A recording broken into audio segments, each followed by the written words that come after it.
Okay. Okay. What should we talk about? I must admit the beginning was quite reasonable. I mean, considering it was a miniature in space, and it's pretty good. The actual credits, which I'm responsible for, are pretty awful, but then they're done on the cheap. So Yeah, I think they're pretty serviceable, but obviously, as you say, a bit more money, and you could have got to look at. yes, I mean the whole film was done on the cheap, really. So Yeah. as I told you, it's done with a budget of 5 years ago, or whatever it was, for Superman 1. Don't know how long was it since Superman 1 was made. Well, that was 78, so that's, oh God, that's 42. Oh God, it was much longer than, wasn't it? It was done for virtually the same budget, apparently. Yeah, because the original budget for Superman 4 was $35 million, which is basically kind of what Superman 1 cost. So Right. obviously in the 8 years in between, obviously costs have gone up quite a bit in that time. And what were the box office? Do you know? Well, I'll just go to elaborate slightly further. The budget was 35 million, so that was it went into pre-production at 35 million, and then Canon were having lots of financial difficulties at that time, and they wanted to make a film called Masters of the Universe, but didn't have money for it, and they very much like to make 100 films a year. They were very, very strange business sense. So they took half of that 35 million and gave it to Master of the Universe. So the actual budget of the film was 17 million. It's true. So to do all of what you guys did on that money is, I think, once you see the film in mind, I think it's very. That's not bad, is it? No. Some of the matte paintings I'm responsible for are just so dreadful. It's worth having a look at them.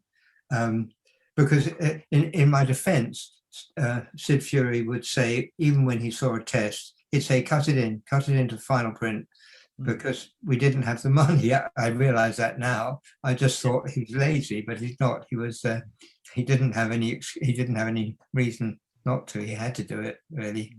So they would have gone in a lot earlier than you would have liked. You would have done another. Yes. Oh gosh, yes. I mean, I was terribly inexperienced at matte painting and remain so, I'm glad to say. I was never given the chance to make them better, the matte paintings. But did you ever fancy having another go at matte paintings and other films? No, I didn't enjoy it really. I like drawing, and I like drawing too much to do still life paintings, basically. Which, as far as I like drawing action and boys comics. Oh yeah. So to go back to your previous question of how much money the film made, I think it made about 16 million in its US run, which was just under its budget. So technically, if you think of all the markets, it would have made its money back. And obviously since then with the DVDs and things, so it yes. Since then, of course, Canon film has gone down, haven't they, completely? So, they were kind of in sort of free fall since. I think the last film they made was the one I worked on, which was Chaplin. I think that was the last, possibly there. Yeah, and ironically, a good film. So it was. They went to. They've made for so many years films of questionable quality, and then they get something good. It wasn't a bad film, Chaplin. It wasn't. Yeah. It wasn't record breaking or anything, but it was okay. Very competent, I suppose. But, there is a documentary about Canon films, and if you've seen it, it's called Electric Boogaloo, and it's about the insane history of Canon films, the producers, everything that went to. I can't remember whether there were two brothers or two cousins that ran it. I think they were cousins. I want to say cousins, yeah. Yes, I did meet them both, but I can't remember them at all. So, which I maybe speaks volumes, doesn't it, a little bit? Yes, I think I told you I was sort of going through a trauma at that time anyway, finding work on films and doing Garth every day for the Daily Mirror. I was beginning to find it very difficult, and so I was greatly on the verge of giving up Garth. But I was persuaded not to by the strips editor of the Mirror, and I'm grateful that he did persuade me not to, because in fact I loved doing Garth. So Oh yeah. He wants to keep doing that, especially given how Superman 4 turned out. You kept the better project, Well, definitely. quite, yes. Yeah. And one of the things that tipped me to continue doing Garth, funny enough, was when I met the guy playing Nuclear Man, Oh yeah. because I thought he'd make a perfect Garth. I thought he was the perfect size and sort of the right look. But of course he couldn't act for Toffee, but never mind. But No, Forward Mark Pillow was his name. Yeah. oh, that's right. But he's never been in anything since, has he? I wouldn't have thought. I think he's got 2 credits to his name. I think one is Superman, and one's like a TV episode or something he popped in as a. All right. Yeah. I think after that he wanted to raise his family, and I think he probably thought, well, film business isn't that good environment. So I think he ended up running a vineyard and things like that. I don't know where Sid found him or who found it for Sid, but still. But he was quite well suited for the part, I guess, because he didn't have to say anything, did he, particularly? I think he just had to roar now and then. Yeah, he fit the bill quite well. And I thought it was quite good to have Gene Hackman do his voice. That was quite... So he didn't even have a speaking part, poor chap, really. But yes. Thank you very much. Thanks for all your help. Oh, no, thanks for your support. Take care. Thanks. Bye-bye. Bye. There we go. Hi, Mark. You okay? Hello. Yeah, I'm all right. Sorry about that. I had to... it just wouldn't let me join the meeting, so I just went into Safari and copied the link. So that's good. How are you? I'm very good. Yeah. How are you doing? Very good indeed. Yeah, things are busy. I'm heading back to the UK next week, or on the 13th. So things are great. I'm going to do some motion capture animation, which will be a lot of fun. Oh, and things are good. Fantastic. I've got you on your side currently, Mark. I don't know if you can flip your device or that's perfect. Lovely. Okay, there we go. That's great. There we go. Right. Okay. So is it a visual effects film you've got your motion capture for, video game? Yes, it's a game. It's a huge game called Squadron 42, which they've been filming for years. And it's Gary Oldman and Gillian Anderson and Mark Hamill. And I mean, I had to sign all these non-disclosure things, but it's all over the internet now, and they've got trailers everywhere. So I can say that much. I can't really say much more than that. But I did 2 blocks of filming before, and the last block of filming, they gave my character a nickname. So that's always a really good sign when suddenly you've got a nickname in the script. And they didn't kill me off, and I didn't film. Unlike other things I've done where you film dying 30 different ways, I didn't die. So I thought, well, maybe they'll bring me back, and they are, because there's going to be 3 games, I think, in the series. So I'm very excited about that. It's a lot of fun. It's a strange way of working, but because you forget that you've got this headgear on your, they want you to do movie acting. They want it very intimate, but then you get too close to the other actor, and your headgear hits their headgear, so it's it's very different. Well, that sounds really, really fun thing to do. So I think the first thing my audience will want to know is just a bit more about yourself. So I just wanted to ask you what made you want to get into acting in the first place, and how did you go about that endeavor? I think I always wanted to act. I started working when I was about 7. I always wanted to act, and I had to stay at school. Obviously, I wasn't allowed to miss any school, so it was very restricted to summer and things like that.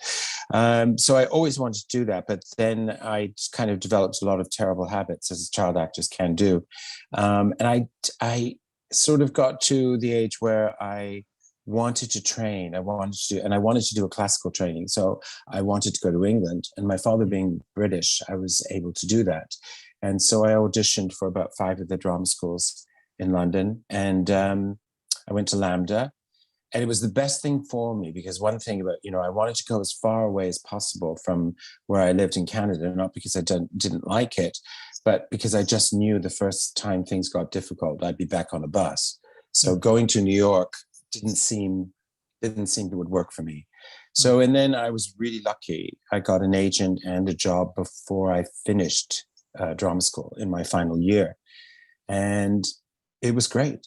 I was really fortunate right from the get-go. I landed on my feet very quickly. So, and I stayed. I was never intended to stay in the UK, but I did. And then 30 something years later, I still have a home there, and I still go back and forth and work. And I've been so fortunate. Unlike when you work in other parts of the world, you get very slotted into, you either do TV or you do film. You either do theater or you do film. And it doesn't always work that it crosses over. But in the UK, I did radio, I did TV, I did film, so much theater. I mean, and it was just great. So it was able to, work in all the different disciplines. So it's been really good. I'm really lucky, touch wood. Oh, wonderful. What were some highlights of your stage work?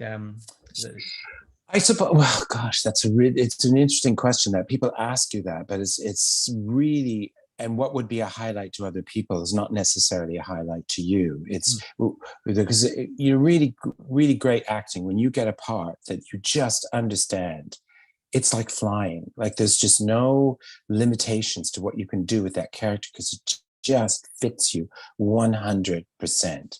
And that's happened a few times, but in places like Salisbury Rep and nothing that anyone would particularly know. It's personal to me. I suppose in terms of big things, it's, playing Lumiere in Beauty and the Beast in the West End was fantastic. I mean, it was, if I never do another £10 million musical in my life, I'm just really glad that was the one I did because, I had the best number and 26-piece orchestra and 35 people in the cast. It was just tremendous. And Disney don't cheap out. Everything was the best. And it was a fantastic experience to do that.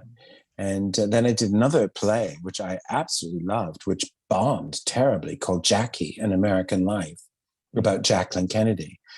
And it was a famous disaster. But I loved it. I played like 31 different characters in it, from Nixon to Frank Sinatra and I was fortunate. I didn't get burnt in the reviews and got a job very quickly. Sir Ralph Richardson was famous for saying, always be good and a flop because you're going to be available the next week. And he was absolutely right. So but it was a tremendous experience, and the play just got targeted, and it was such a shame because it was very clever, very Monty Python style zaniness, and the whole thing was with puppets and all kinds, which just make me, when you think of Book of Mormon now, I mean, that's kind of a shame, really, because and I love that, and the complete works of Shakespeare reduced, where we did all of Shakespeare's plays in an hour and a half. That was at the Criterion Theatre. I did about a year in that. And that was great. There was just three of us, and it was a really physical piece of theatre. I really enjoyed it. So those would be my theatrical highlights for sure. Well, that's wonderful. How long were you in Beauty and the Beast for? How long was the run? A year. Yeah, a year. A year. And it was great. As I say, it was a wonderful cast. It was John Barrowman, Michelle Gale was playing Belle, Gemma Craven from Slipper and the Rose and multiple other things. She was playing Mrs. Potts. It was a tremendous group of people, and nothing beats. You can be tired, dead tired, and you just hear the orchestra, and your energy just starts to go up. And it's a 2,500 seater, and it's fantastic. People love those shows, and I think we would have stayed on except The Lion King, and Disney was very worried that they couldn't have two Disney shows in the West End at that time. So you're talking 1999, and that Beauty and the Beast would cannibalize The Lion King or vice versa. Yeah. Those shows are astronomically expensive. The Beauty and the Beast was $250,000 a week. They had to take, and the break, if you fall below the break in the West End 2 weeks running, they kick you out. You have to go. So, and The Lion King cost $500,000 a week. That was in 2000. So God knows what it costs now.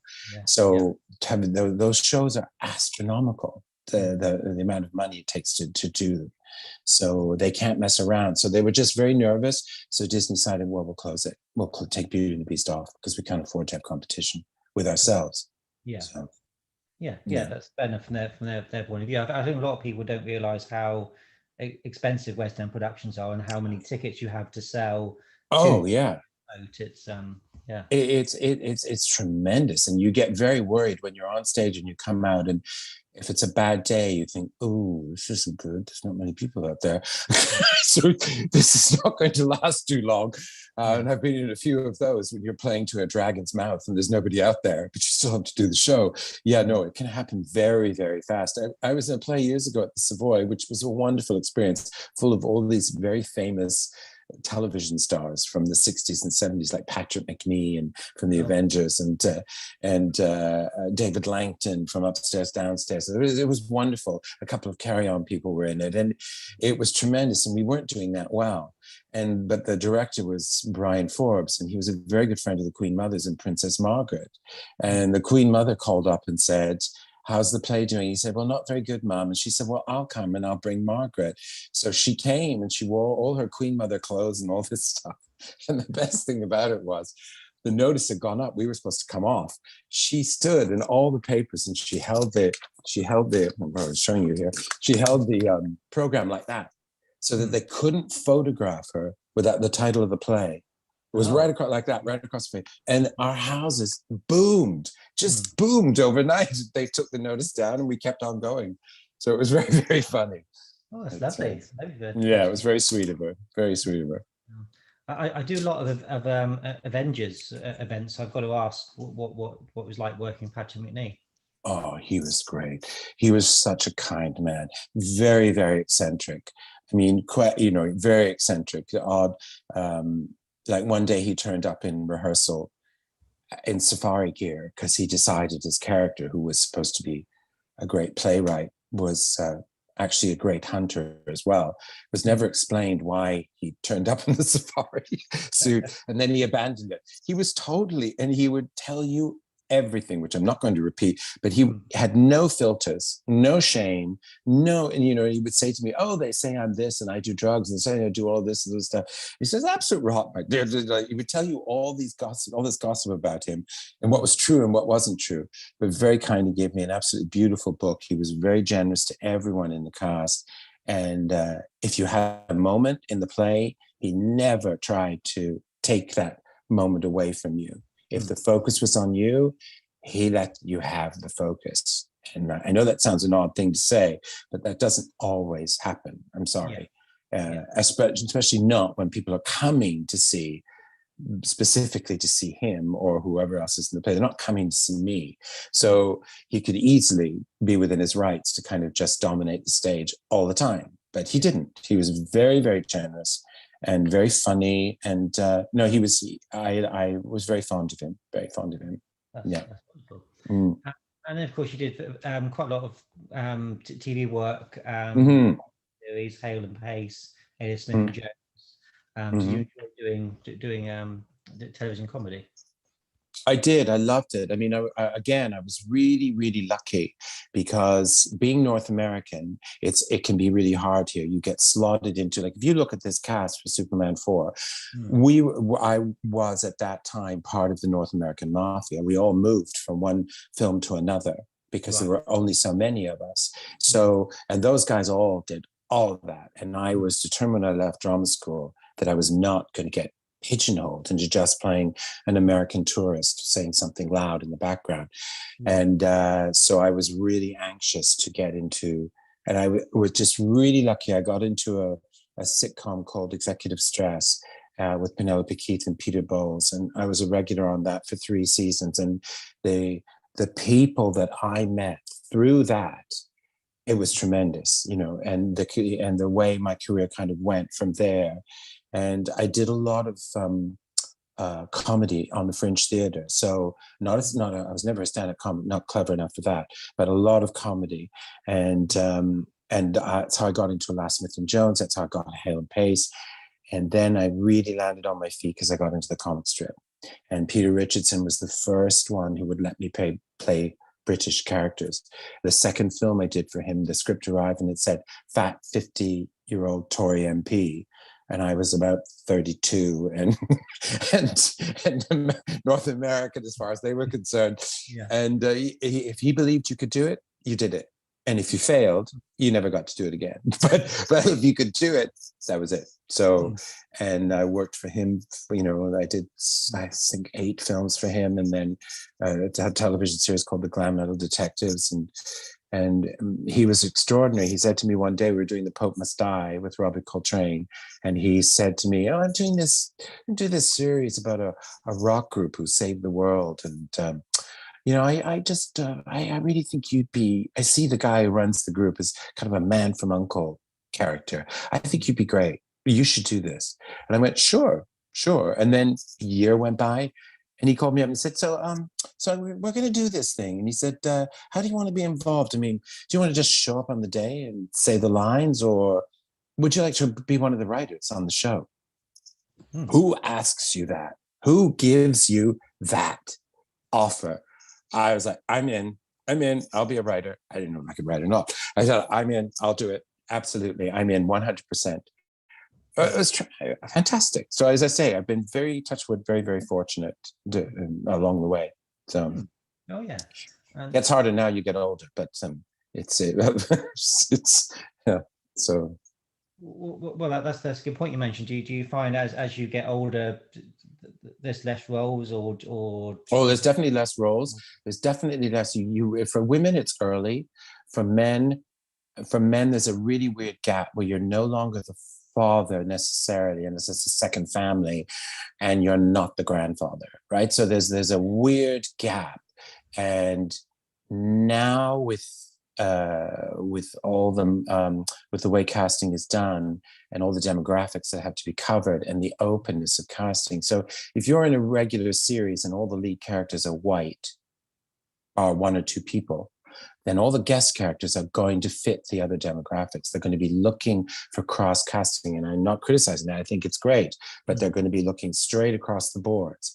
So, you know, and well past middle-aged, a white guy is not necessarily the first person they're looking for, you know. So it's changed a lot. It's shifted for sure. It has shifted, and you know, you and in North America it's brutal because they have, you know, there are some shows where they actually have no one over 40. It's written in the, you know, I auditioned for an episode of a series which I won't name up because it was quite popular, and the guy looked at me and he said, "Wow, you'd have been great 10 years ago." I'm like, I can't do anything about that. And there's a room full of people, and he said it right to my face, and there's a room full of people, and I thought, well, I can't do anything about that. Sorry. So, you know, yeah, it does get, the parts change. Let's just put it that way. They change the characters you get offered. So I'm guessing you have to have a pretty thick skin to be an actor. You have to have a really thick skin, because it's still the only profession where you can go in and they will not criticize you to your face so much these days, but they used to.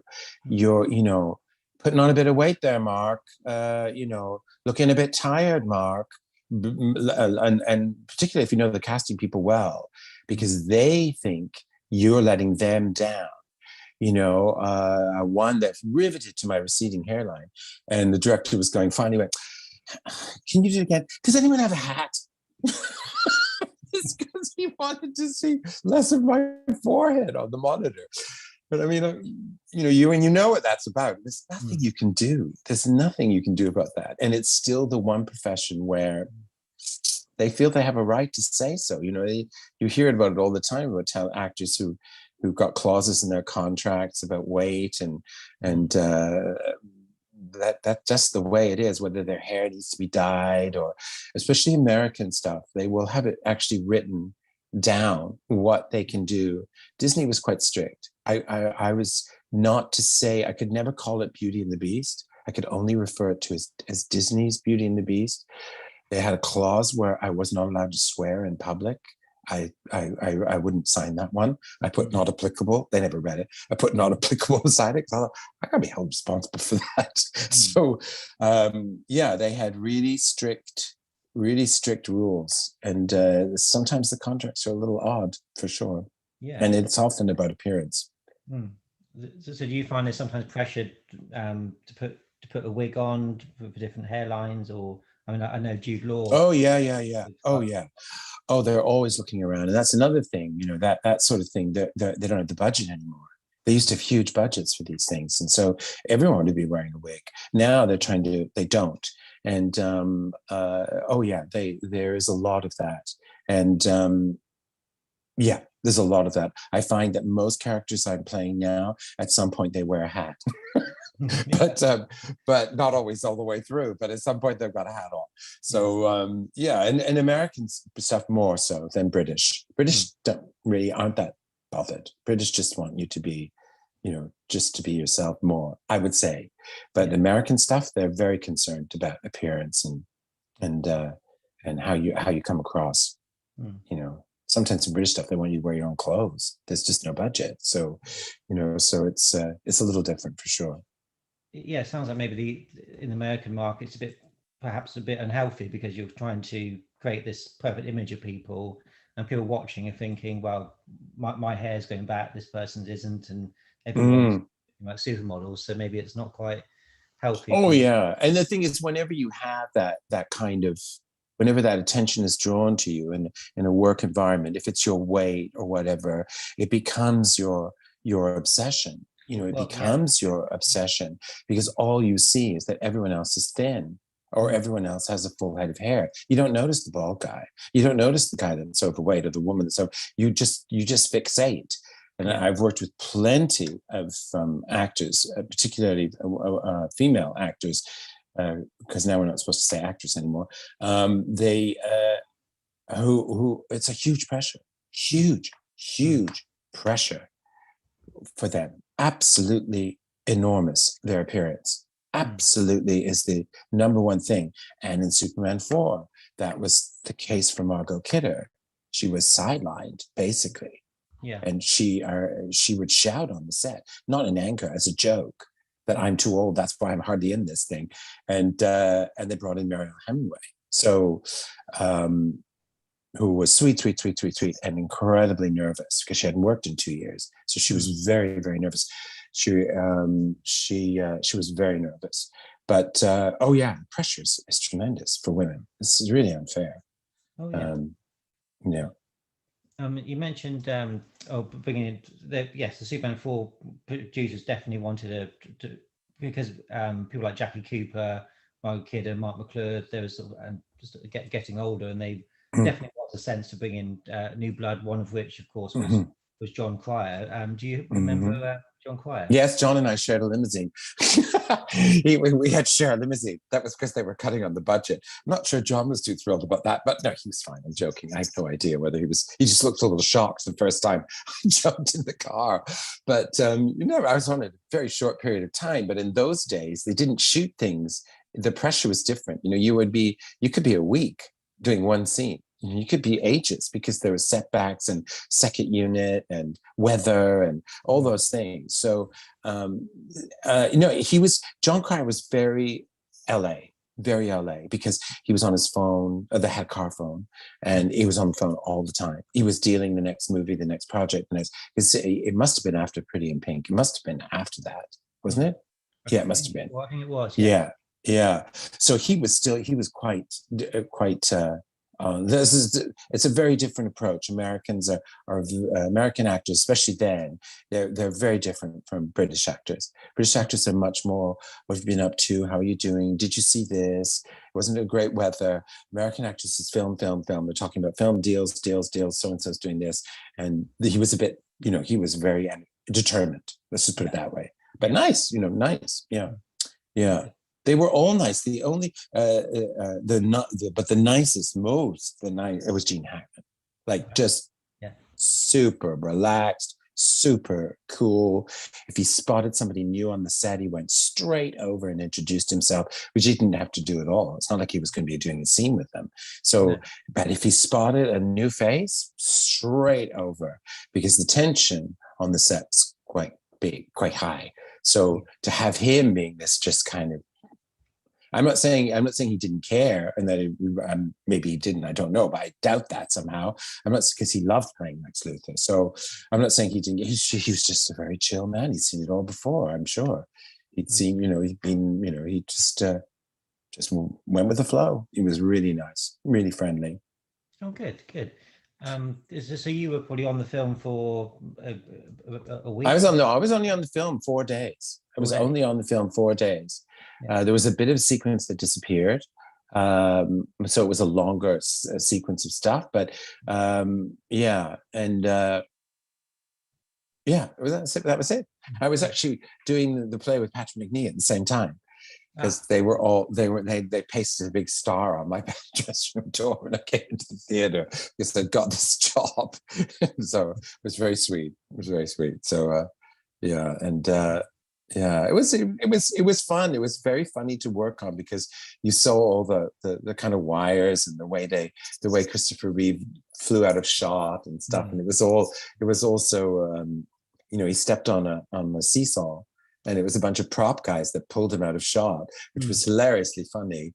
Yeah. And I don't know whether it was the same team of guys, but they seemed to know they were in sync. Christopher Reeve was totally in sync with them, and they were totally in sync with him. And he just put one hand on this bar, stepped on the seesaw, and he shot out of frame with these guys. It's very funny. But yeah, so and Christopher Reeve was very serious about it. I mean, but I think if you're going to play Superman, you need to be. Because if you don't take it seriously, who's going to? He was very, very no joking around, nothing. He was very, very focused, and so you went with his tone. There was no messing around when you were actually working. There's not a lot of chat between takes or anything like that. He was very, very focused. So I think he had a producer's credit on it, so maybe that would have probably helped. It's often why they like actors to have a producer's credit on a film, because then they're a little bit more aware of the budget. So, but yeah. So, is there anything else? Oh yeah. I mean, as you say, Christopher Reeve had a vested interest in the film. He doesn't have a producer's credit, but he has a story credit. Yeah, they all kind of blamed each other afterwards, which was a bit unfortunate. But a lot of these films, promises are made, and I'm not saying that promises are made that are having no intention of being kept, but sometimes it appears that way.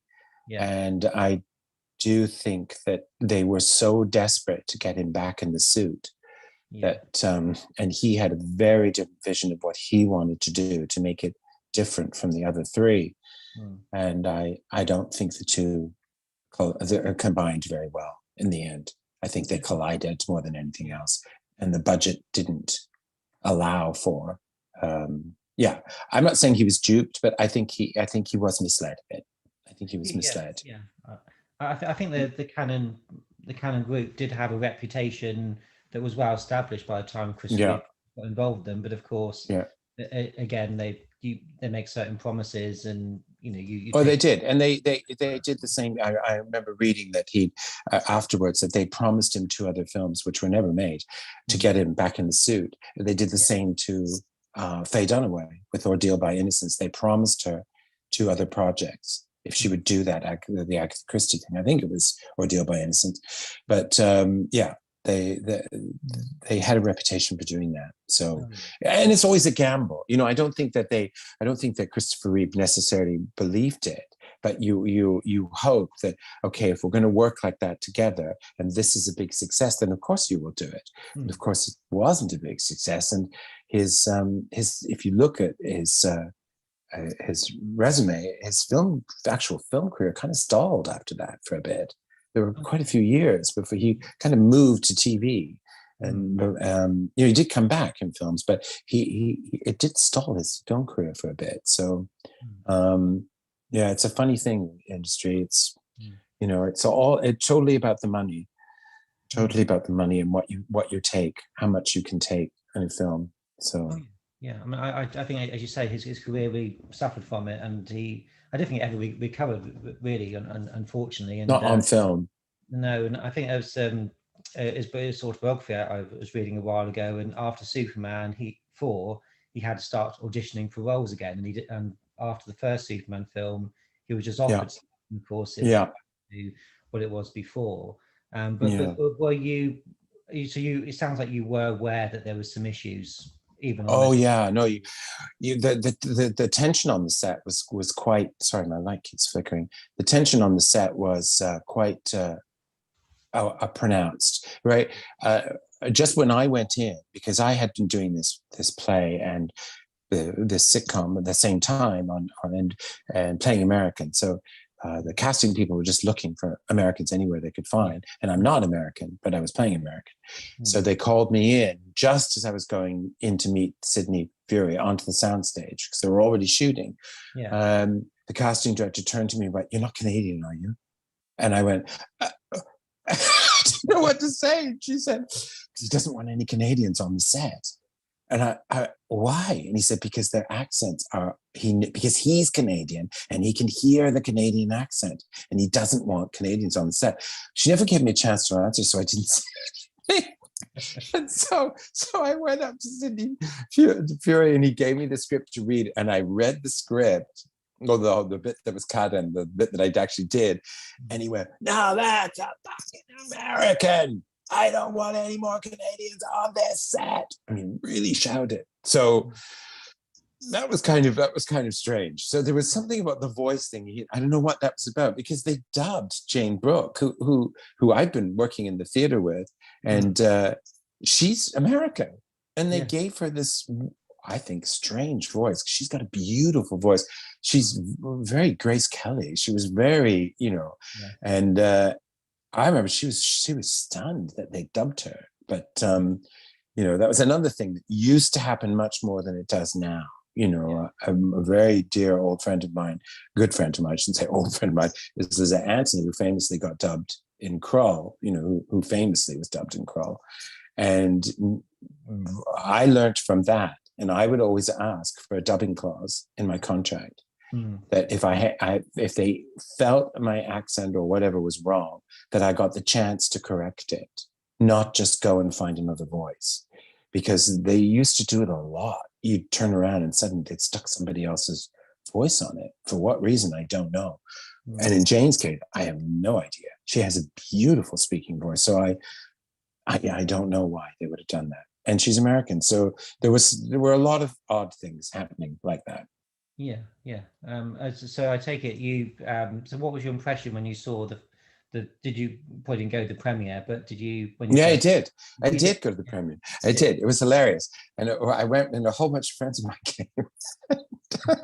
And I remember being really, really nervous the whole way through the film, because so many people got cut. So many characters and storylines were cut. So I'm sitting in a row of people whose parts have gone. So they're getting tense in their seats, right? So then they got to mine, and my very kind group of friends that came to support me, when I appeared on the screen, they started cheering. And when I spoke, they started howling and stamping their feet, and all the Academy executives were turning around and looking like, who that? Like this. So I sunk so low in my seat. I was like, thanks, guys. The thing is, a lot of the bad special effects, funnily enough, sometimes with special effects, it's worse on TV or worse on your computer. They actually look fine on the big screen because your eye can't read it. It's too big. So you don't, and this was at the Dominion. So you don't read the joins in the same way that you do when it's on TV and you think, God, that's terrible. Yeah. But in the cinema, it didn't look. The print was beautiful. Yeah. I thought the story was really went off a bit, and there was so much to cut that it didn't flow right. That was my opinion. It just too much had been cut, and that can happen. Sometimes they cut too much, and the film is actually better at 2.5 hours than it is at 90 minutes. It's a weird thing. I mean, I'm not saying it's 2.5 hours, but there were big holes in the plot. I thought, I was just relieved. You actors, you're just always relieved you haven't been cut. Oh yeah, because it was one of those strange films that was cut by Warner Bros., not the director. He wasn't. That's right. They just took it away from and it seems that whenever the studio does that, they seem to make it worse, not better in most cases.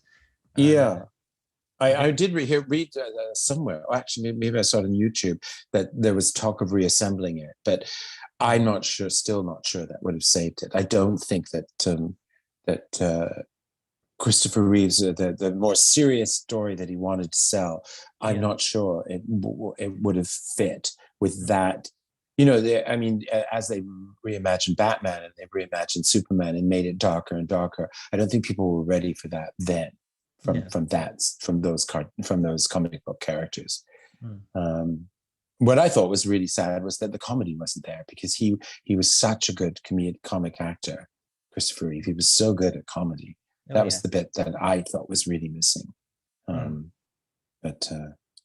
Yeah. So did you find that once Sidney Furie was happy with your accent, that he was quite a good director to work with? Oh, he was great. He was great. But, and that's the other thing I will find, would say, especially on those big films like Maleficent, and I've done a couple of big films like that, big American films. Once they've hired you, they're not after you. They trust you can do the job. Once they've hired you, they just expect you can do the job. And so they don't really interfere too much, unless they'll say something like, you're in his light, or you need to move quicker, or can you do it a little faster, or can you slow down, things like that. And so sometimes the other actor will say, I need a beat longer before you say that line, because I can't finish what I'm doing. So but no, he was great, and very, very, very calm. Like, and I think the shouting, when he shouted, now that's American, it wasn't in anger. It was just, he wanted to prove now that, look here, this is what we want. So it wasn't like he was having a tantrum or something. No, he was fine. And, it's, and very friendly, which again, does not always happen. The crew were very friendly. Again, does not always happen. I mean, on Maleficent, I had a feeling that they'd been told not to talk to anybody. It was so quiet, and nobody said hello in the morning. Nobody was very odd. But on Superman, it was a very friendly set. There was one bit where he flew over where the I don't know what the road is called outside the studios. It's not the North Circular, but it's that type of B road, and the bus was going along, and he flew over, and all these people on the bus, and he flew over on this cable wire like this, and they're all on the bus looking up like this, because it was so right on the edge of the studio. And it was very, very funny. And of course, you don't see it in the movie because they take it all away. But he was actually flying over this motorway. So, and they had all the big cycloramas with the sky and stuff like that, which, all the studios still have now. It was great. And those sort of films are fun to be on, because it really is the ultimate let's pretend. It really is. That's why, as I say, he took it very seriously, because otherwise that can just get a little carried. You can lose your focus. But I think one of the best things about the film is the strength of the performances. I mean, they all everyone, no one's setting it up. It's all, despite the film's problems. You said a bit of your scene was cut. Do you think it was just a few lines, or was it quite a substantial section? Yeah, it was just a lead in. It wasn't really needed, to be honest. I mean, of course, you're always disappointed, but it wasn't really needed. It was just a little bit at the beginning where I was talking to the boys. But the trick in screenwriting is always get into the scene as late as possible and get out as fast. That's you don't need to ease your way into things. And get in when it's essential, and get out before you have to. You don't need to see people go through the door and shut the door and turn the lights out. You don't need all of that. So, and that's what I think they did. That's what I think they did in the editing, because I don't think it would have served any purpose, really. It was great for me to shoot it, but that's just the way it goes. And and they can change everything in the editing. I did a film called The American Way with Dennis Hopper, which was renamed Riders of the Storm, which is actually was a really wild black comedy. In the character, I played this campaign manager, and for this woman running for president, and I was quite ruthless. And every scene had two little lines at the end, which were a joke that told the audience that I knew what I was doing was funny. I knew it was funny that I could manipulate all these people by pretending she was for God and religion, or that I could get that vote, get this vote, get that vote. They cut all the gag lines. all of them. So all you've got is this character that is serious all the way through. And I never would have played it like that. Had I known, but it was my first film, I would never have played it like that had I known that was even possible, that they would do that. But they did. They did. They cut all the taglines because taglines slow things down. They're not needed. But I would never have played him so serious and so dour if I had known there was a chance they were going to take away those little moments. But they didn't. So, you know. Oh, that's a shame. Yeah.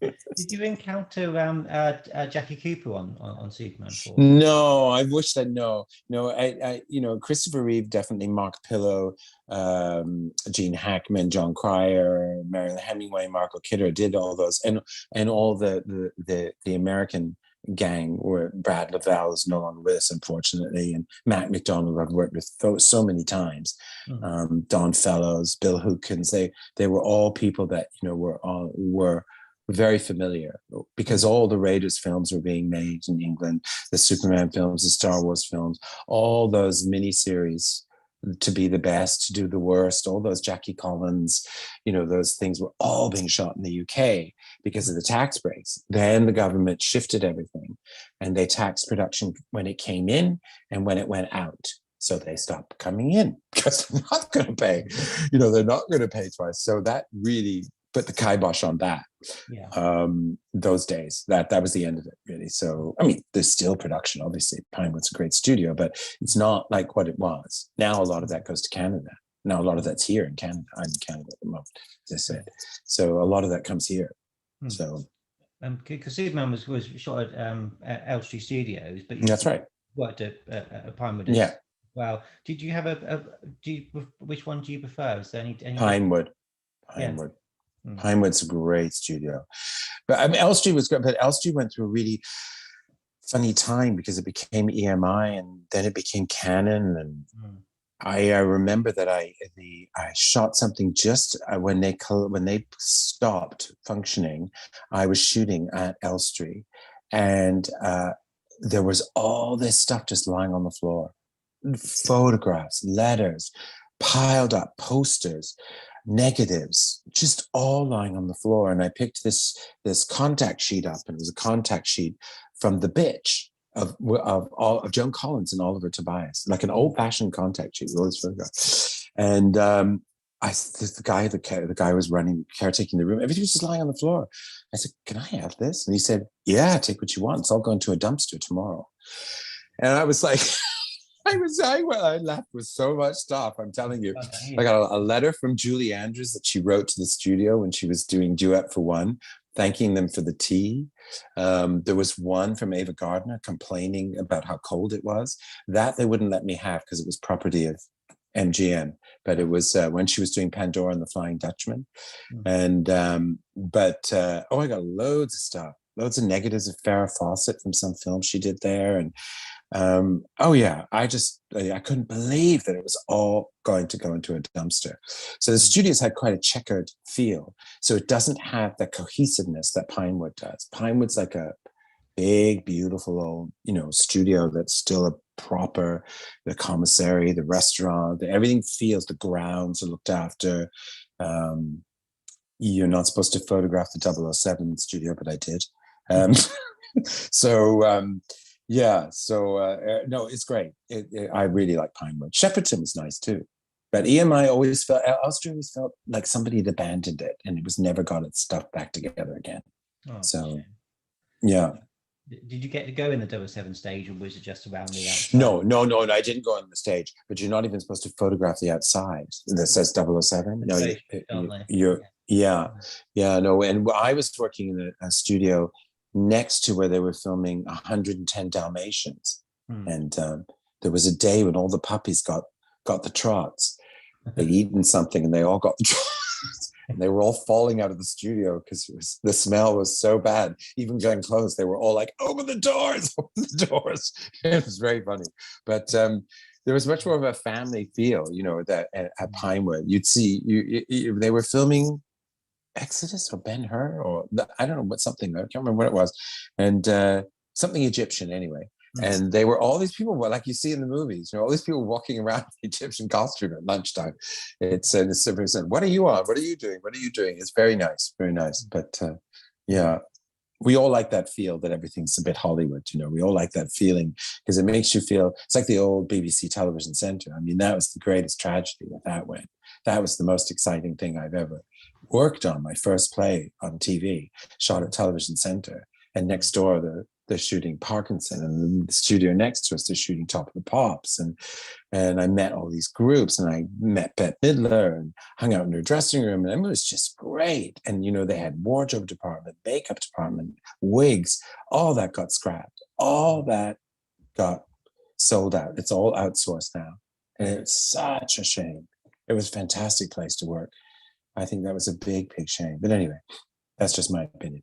So do you find that your craft has evolved quite a bit since you started in terms of how you'd rehearse, how you would shoot things? Hugely involved, hugely changed, like a night and day, completely changed. There isn't the hierarchy in quite the same way. Now it's good and bad, but there isn't, there aren't the perks, the comforts for sure. It's changed in the way you get paid. It's changed in the way you're looked after. I mean, some jobs now in the UK, you have to get yourself there. You can be filming in Birmingham, you live in London, you have to get yourself there and you have to pay for your own food. So, I mean, things have changed hugely. No car. They don't send cars anymore. I mean, some productions do because they're worried you won't get there on time. But they used to, without doubt, even the BBC used to send cars. They were the first to stop it. But no, things have changed. But I remember reading years ago about an actor who stopped working, and I always wondered why they'd stopped working. And basically they couldn't let go. They were insulted by the fact that all the old perks had gone, that they weren't being given a car and so they wouldn't work. And I thought, well, that's it. It's like the dinosaur, you adapt or perish. You say yes or you don't. Now there's no union. There is a union, but they don't have to use union contracts. They can pay you what they want. You'll see stuff like 150 quid a day, which sounds a lot, but not if you only work 6 days a month. It's not a lot. So, the rates have just gone through the floor. The rates of what I got paid then in 1986, my daily rate was £450 a day, which for a young actor starting out, that was fantastic. Now you wouldn't get £450 a day, not a chance. So it's like they offer you 150, 190, 250, whatever they can get away with. They don't have to abide by equity. And so you always look for the productions that do honor the union. But Thatcher got rid of the closed shop. There's nothing the union can do. There's no closed shop. So here in Canada, there is. So you can't do that here. But they got rid of residuals. Now they're trying to get rid of the buyouts. There's so much stuff it's completely different. So are you still, like most actors, go where the work takes you, or do you prefer to work in Canada because, say, there's more protection? No, I know. Usually, pre-COVID, I was going back and forth all the time, and but then COVID hit, and I had to make a choice. Where was I going to be? So, but normally I would come over here in the summer because the summer is so busy, the filming, and but of course that disappeared with COVID too. So now, yes, now I just, because everything, you don't have to be in the room anymore. Everything is self-tapes, when you audition. So my UK agents put me up for stuff all the time. I'll fly back whenever, as long as I can pay for my flight and make a couple of £100 or whatever, that helps keep my boat career on both sides going. I will do it.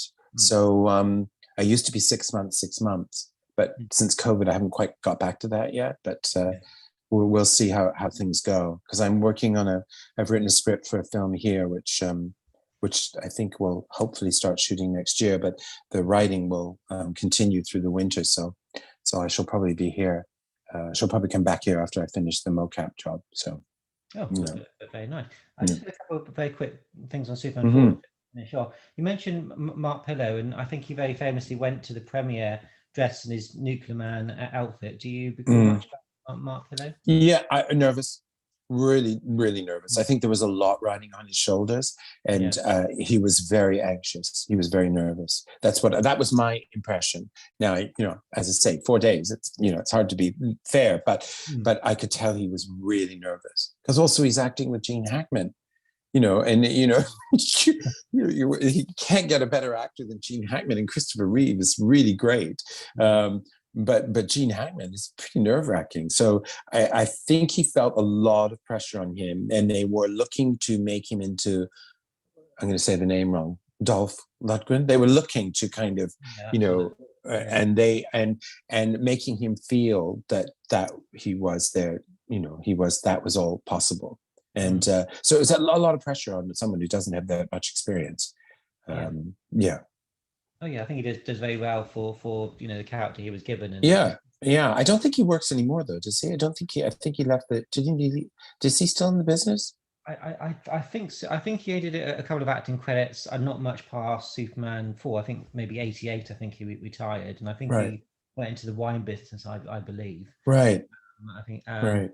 I don't know if you know, but the Nuclear Man character was originally supposed to be a clone of Superman's DNA. So Christopher Reeve was going to play both roles, but of course, budget and things wouldn't have allowed for.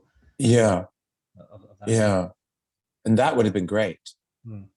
I'm quite surprised they had the budget for the limousine that you were saying earlier. I would have thought it would be you see, John Cryer would have had that. No, he didn't necessarily have the same. In the old days, you got a driver and a car, and it was assigned to you. My first film, American Way, I had my driver every day. Yeah. And they sat there all day and waited till I was finished. Now that's not economical anymore. So now they just have a fleet, and whoever finishes gets a car, and that guy comes back, and then they take the next one, and you pick somebody else up. So you don't get your own driver. But in the way you used to, and fair enough. It's ridiculous, really, when you think about it. As long as someone's going to pick you up and get you there, because it's almost impossible to get to by public transit, and get there by 6 a.m. anyway. So fair enough. So, but he's had an amazing career, John Cryer. He's had a great career, especially in TV. And going full circle, we're playing Lex Luthor now, and sort of. That's right. And are you quite surprised that, given the reception of Superman 4, its critical but also commercial failure, that now it's becoming a bit, it's been reviewed and is actually becoming a sort of a cult classic? That's a good question. I don't know. You see, it's a really good question.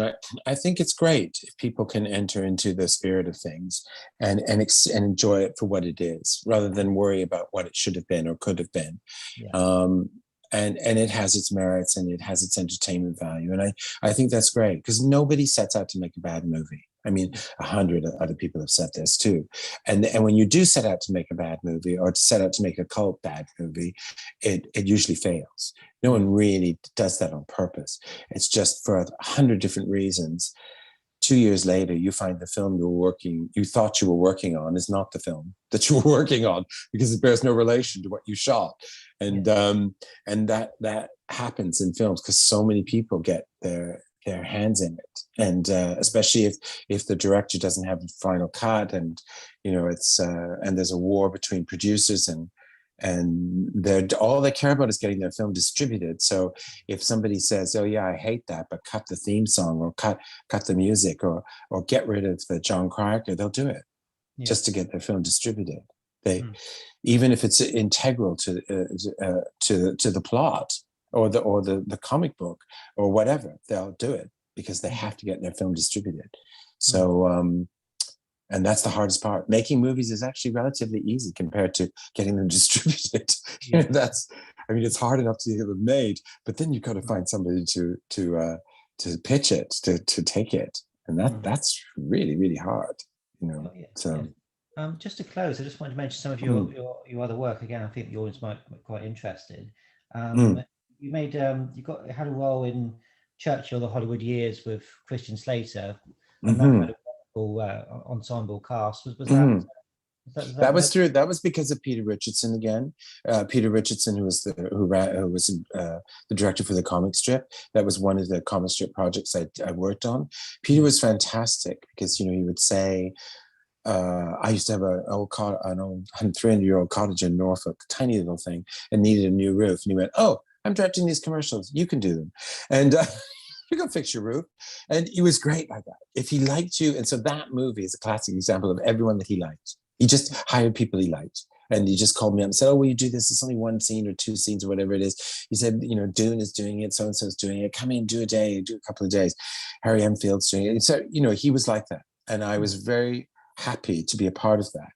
And I think the thing I'm most proud of him was the short 40-minute film I did with him called Lust for Glorious, which is with Eddie Izzard. And it's a fake documentary about launching Eddie Izzard in the United States. Yeah. And the whole thing was improvised. And I had to go and meet Eddie Izzard at the Groucho Club, and I had to improvise with him for half an hour. And I got the part, and it was so much fun. Improvising. What we do is, okay, this scene is about this, and we just improvise dialogue. Hilarious. It was just so much fun. And so I can't thank Peter Richardson enough for all the opportunities he's given me. Oh, that's wonderful. And of course, things like Jonathan Creek, again, a very iconic UK. Love that. Love that. And with Eddie Izzard, were you struck how intelligent the man is? Because he speaks so many languages. Oh, he's brilliant. He's brilliant. Clever, isn't he? Yeah. Absolutely brilliant. Very kind, very funny. He improvises in like 5 languages. You know, I mean, who does that? I mean, he's a genius. You know, he was very, no grandeur, no, you know, ate with us, was shared, you know, often stars will have their own makeup trailer and you won't see them till they're actually on the set. None of that nonsense. Not that that's nonsense, I shouldn't say that, but none of that. He loved to socialize and talk and he was great. He was great.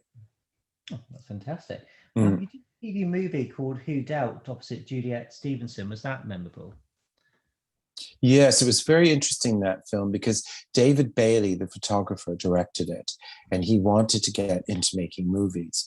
And Who Dealt is based on a Ring Lardner story called Who Dealt, and it isn't to do with farts. It's to do with the game of bridge, and it's about this woman using bridge to expose the fact that her husband my character is having an affair with the other woman sitting at the table, who was played by Catherine Bailey, David Bailey's wife. Very beautiful woman. And it was very intense because nobody spoke but Juliet. It was one long monologue. And again, extremely generous. We would do a section and she'd go, Bailey, look what Mark's doing. You've got to get the camera on Mark. And she would, at one point, she got up. She had this long chunk of the monologue, came all the way down the table, sat on my lap. None of this was rehearsed, and pressed her face against my face. So they couldn't cut me out of shot, right? So she was so generous, so lovely. She was great. Really, really, really nice. And she wanted to do it because she hadn't played American. She wanted to prove she could do an American accent, because she wanted to do films in the US. So she wanted to prove that she could sustain an American accent. So, and Armani did the clothes. I mean, David Bailey called in so many favors, and it looked beautiful, absolutely beautiful. And it was great. Yeah. Oh, fantastic. And there's one thing, the Puppets Who Kill. Was that interesting? Would that sound quite Puppets Who Kill. It's a hilarious show.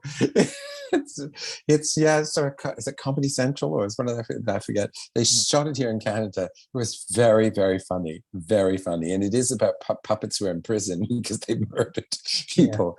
And I played this. Oh, so funny. They're doing a theatrical production of King Lear, and the puppets are in the show, and I play the director, who's horrible to them, really horrible to them, and I get killed. But oh boy, that was so much fun. The scripts were hilarious. Yeah, no, that was a great thing to do. It's still on YouTube. There's all those things are still on YouTube, which is nice. But it was fun. Really, really odd off the tops of the and off the, I don't know, they're just off the wall. That's the expression I'm looking for. Yeah. But you see, there's a lot of co-productions. That's where I was fortunate in Canada, because I'm British and Canadian, and I'm a member of both unions. When you have a co-production, you have to have X number of people from the UK or X number of people from, so I can be whatever they want me to be. So, you know, I did a World War II thing with Richard E. Grant called Above and Beyond. Again, I was British as far as they were concerned for that, because they needed, but I was here. It was shot in Canada. A series called Murdoch, which is UK drama sponsors in the UK. They're all these co-productions need to have X number, so I can be whatever they want me to be. So that worked out very well from my point of view. Yeah.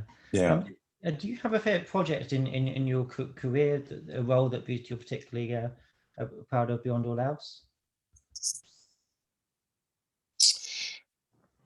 I'm really proud of the work I did in the Glam Metal Detectives, which was, that was a massive undertaking. And again, I must have played about 36 different characters in that. And we did 7 episodes of it. And I'm really proud of that. And I'm very proud of a film I did called The Big Swap. And it was based on about a true story about 5 couples in Northampton who got into wife swapping, and how it blew their partner swapping, we would say now. It blew their lives apart.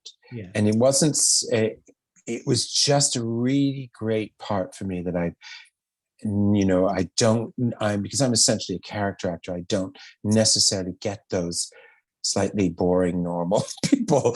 And it was a really great part for me to play. I loved it. And I'm very proud of what I did in that, and my performance in that. And a couple of other things, a little film I did called Milo, where I played the Angel of Death. I'm really proud of that what I did in that. I did a film here last 2 years ago. So the last film that an actor called Cloris Leachman played, she was 92 and she died. And a film called Jump, Darling. I'm really pleased with what I did in that, because I played Cockney, and I'm really pleased with what I did in that. It's not a big part, but it's he keeps coming back, and it's always, everything changes, right? Everything changes all the time. I'm really proud of the fact that I wrote on a cartoon series in the UK called Chuckington, a children's cartoon series. I didn't know I could do that. I didn't know that I could. I did 4 or 5 episodes of that. I'm really proud of that, because I had to learn. It was like chess. Writing for animation is not like writing for anything else. And they didn't want children's writers. They wanted comedy writers.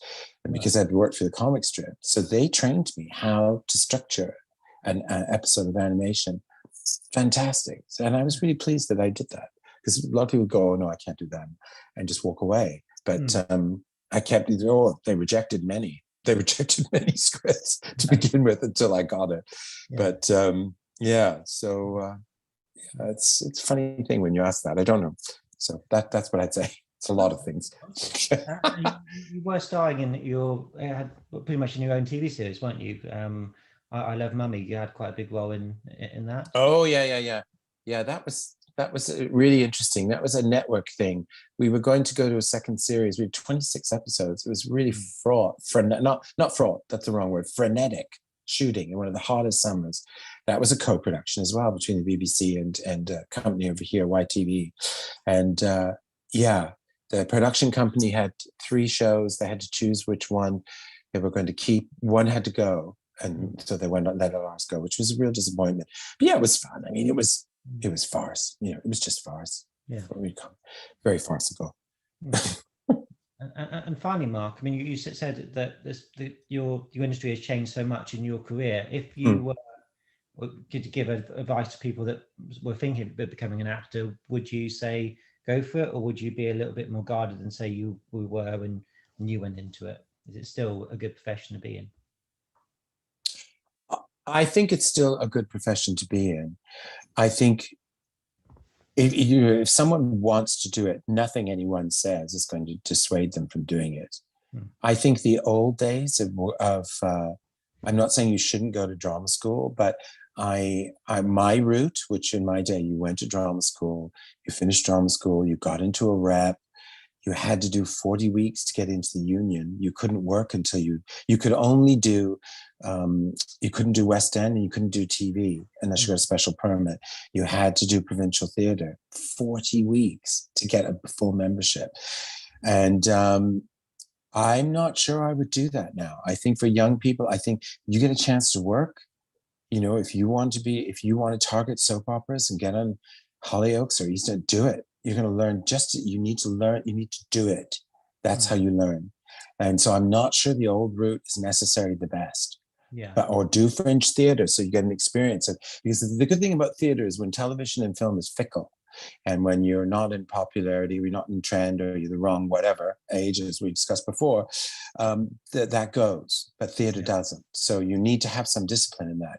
But it's really, really hard because the money is so bad now. Yeah, that's a really difficult thing. So I would say to you, you know, if anyone's starting out, I said, not necessarily get a teaching degree. And because some people say, well, if I do that, you know, I'll end up teaching. I won't end up acting. I mean, I understand that, but do have something. If you can have another thread, if you know, if you've learned how to cut hair, or you can do bookkeeping or something you can do, because it's really tough.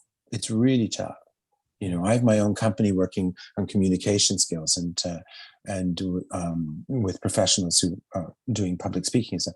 And that's saved my bacon. It really has, because things dry up and they go in and out of like the tide in terms of acting. But I wouldn't tell anyone not to do it.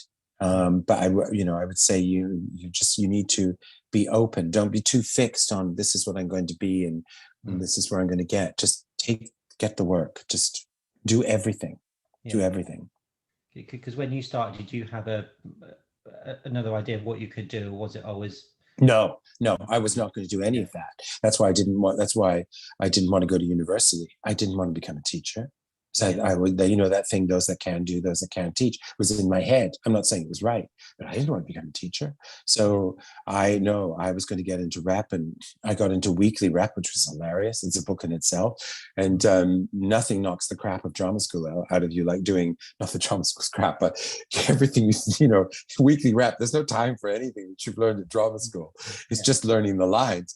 But oh no, I was going to work full time. I was not going to be a waiter or work in a pub or I was determined that I was going to make, you know, my money doing just acting.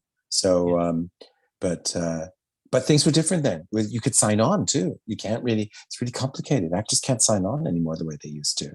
No, you know, they wouldn't harass you. They wouldn't harass you in those days. They wouldn't. So, you know, the whole thing is very, very different. Did you find drama school invaluable, or did you find it clashed with, say, the real world of it all? No, I love drama school. Drama school was great for me because, as I said, I had a lot of bad habits where I thought I could get away with everything by just smiling and big teeth and be loud. So, as child actors can do. So, I was really grateful for drama school. It really squashed me. It really sat on me and learned about control and stillness, and I loved it. I know a lot of people, you know, some people, funnily enough, there were some people that were better when they arrived than when they left, because there's a whole process of breaking you down at drama school. Some more extreme than others, and then building you back up. And some people don't survive the breaking down. They don't survive the chipping away of what their tricks are, because we all have tricks as actors that we fall back on. So what they try to do is get rid of those bad habits, take away the support, so that you're actually thinking about what you're doing. And some people don't actually survive that, to be fair, and they're actually better. And they don't necessarily. My year, everyone went into the business pretty much, and there was only about 4 people that didn't. So, yeah, no, I loved it. I loved drama school. I loved being in London. You know, who wouldn't? I was 21 or 20, alone in a city like London by myself. Fantastic. One of the best drama schools in the country. It was just great. The only thing was I didn't get a grant, so I had to work all the time. So, because being Canadian, I didn't get a grant, so I had to work. So, but I loved it. Were you doing acting work while at drama school? No. They wouldn't allow that. School wouldn't allow that. No, they wouldn't allow that. They wouldn't allow that at all. No, I was doing anything I could get. I worked for Meals on Wheels. I worked switchboards. I just go to the job center and I'd get a job. And I did so many jobs. I worked in Knight, Frank and Rutley, a real estate agent, doing bookkeeping, which I knew nothing about. I worked in John Bell and Croydon, that old chemists on Widmore Street. I worked in the basement there in the stock room. And a bomb went off in the IRA and they left me. It didn't go off. They found a bomb. They evacuated the building. They forgot to come and get me, and I was still in the basement. But oh yeah, anything I could get. So You did mention working with Peter Bowles earlier. What was he as generous as say Patrick Macnee in terms of an actor? Oh, that's a tricky one. Peter Bowles is a very different actor. It was strange with that. Peter's lovely, but he has a very different background, and he had a very different feel of how he's a very different performer, because the series started with Jeffrey Palmer. Now, Jeffrey Palmer, the back of his neck is funny. He doesn't have to do anything. He's just funny. Peter works at it, right? So he rehearses, he takes it very seriously, and he seemed a little distant at first because Jeffrey had been a very different person. So Peter Bowles replaced him. So it took a bit of adjustment to begin with. But I liked him very much. We got on very well in the end, and he also had been, he'd worked with Penelope Keith before, and he'd worked with John Howard Davies before, because they'd done To the Manor Born, both who were doing Executive Stress. So I don't know what that history was, but I know he was very protective of his character. Let's just put it that way. And but he was really kind to me. We got on really well. He would question things, though. He would question, where Jeffrey would just go with the flow, but Peter would actually question things. If he thought something wasn't right, or he would stop and question things. And Jeffrey wasn't like that. So it took a bit of adjustment, but yeah, he was great. And I would go and see him in theater afterwards, and he was always very pleased that I came to see him. So he was good. It's nice. Wonderful. I saw Peter Bowles on stage a few times, and he was always very nice to you at the stage door, and so always charming. Most of those people were, Jenny Linden, Patrick Macnee, and all those people were really they really old pros. Angela Douglas. They all had a real charm amongst them. And Brian Forbes, as the director, was amazing, and Nanette Newman, his wife, would come and bring us cupcakes and all. So it was really, those. What I miss now is I don't feel that the characters are there anymore. They probably are, and I'm sure if I were 25 and in the ensemble of a show in the West End, or carrying a spear, I would feel that the characters were there. But you always relate to your time, and when you're young, because those people are who you look up to, and it seemed so full of characters, and they were all like of another time, really, another age. I mean, rehearsing Executive Stress, we rehearsed in Richmond Cricket Pavilion. It was, and we finished at lunchtime, and it was so civilized, and we'd stop for tea, and and all this kind of stuff. With me coming from North America, this was just how I imagined it was. And Penelope Keith would reach for her phone book. And whenever she had a series, she said to me, "Oh no, I get all my friends in." And all these wonderful old British film actors came in to do episodes. And I was scouring the cast list every week. I couldn't wait to see who was coming in, and because I knew them from all these 50s, 40s British films. And she'd get, because they had helped her when she was young. So she would just go through her book and say, "I want so-and-so to play that part." And they do it. So it was great. It was a really fantastic experience for me. Oh, that sounds wonderful. Do you have a favorite actor that you've worked with in your career? Boy. Well, Jeffrey Palmer and Penelope Keith, for sure. Oh gosh, there's just too many. I don't think I could really answer that. A favorite actor? I don't think I could really answer that, to be honest. I've been so fortunate in the people I've worked with, but I don't think I can answer that one. I don't think I could pin it down to one person.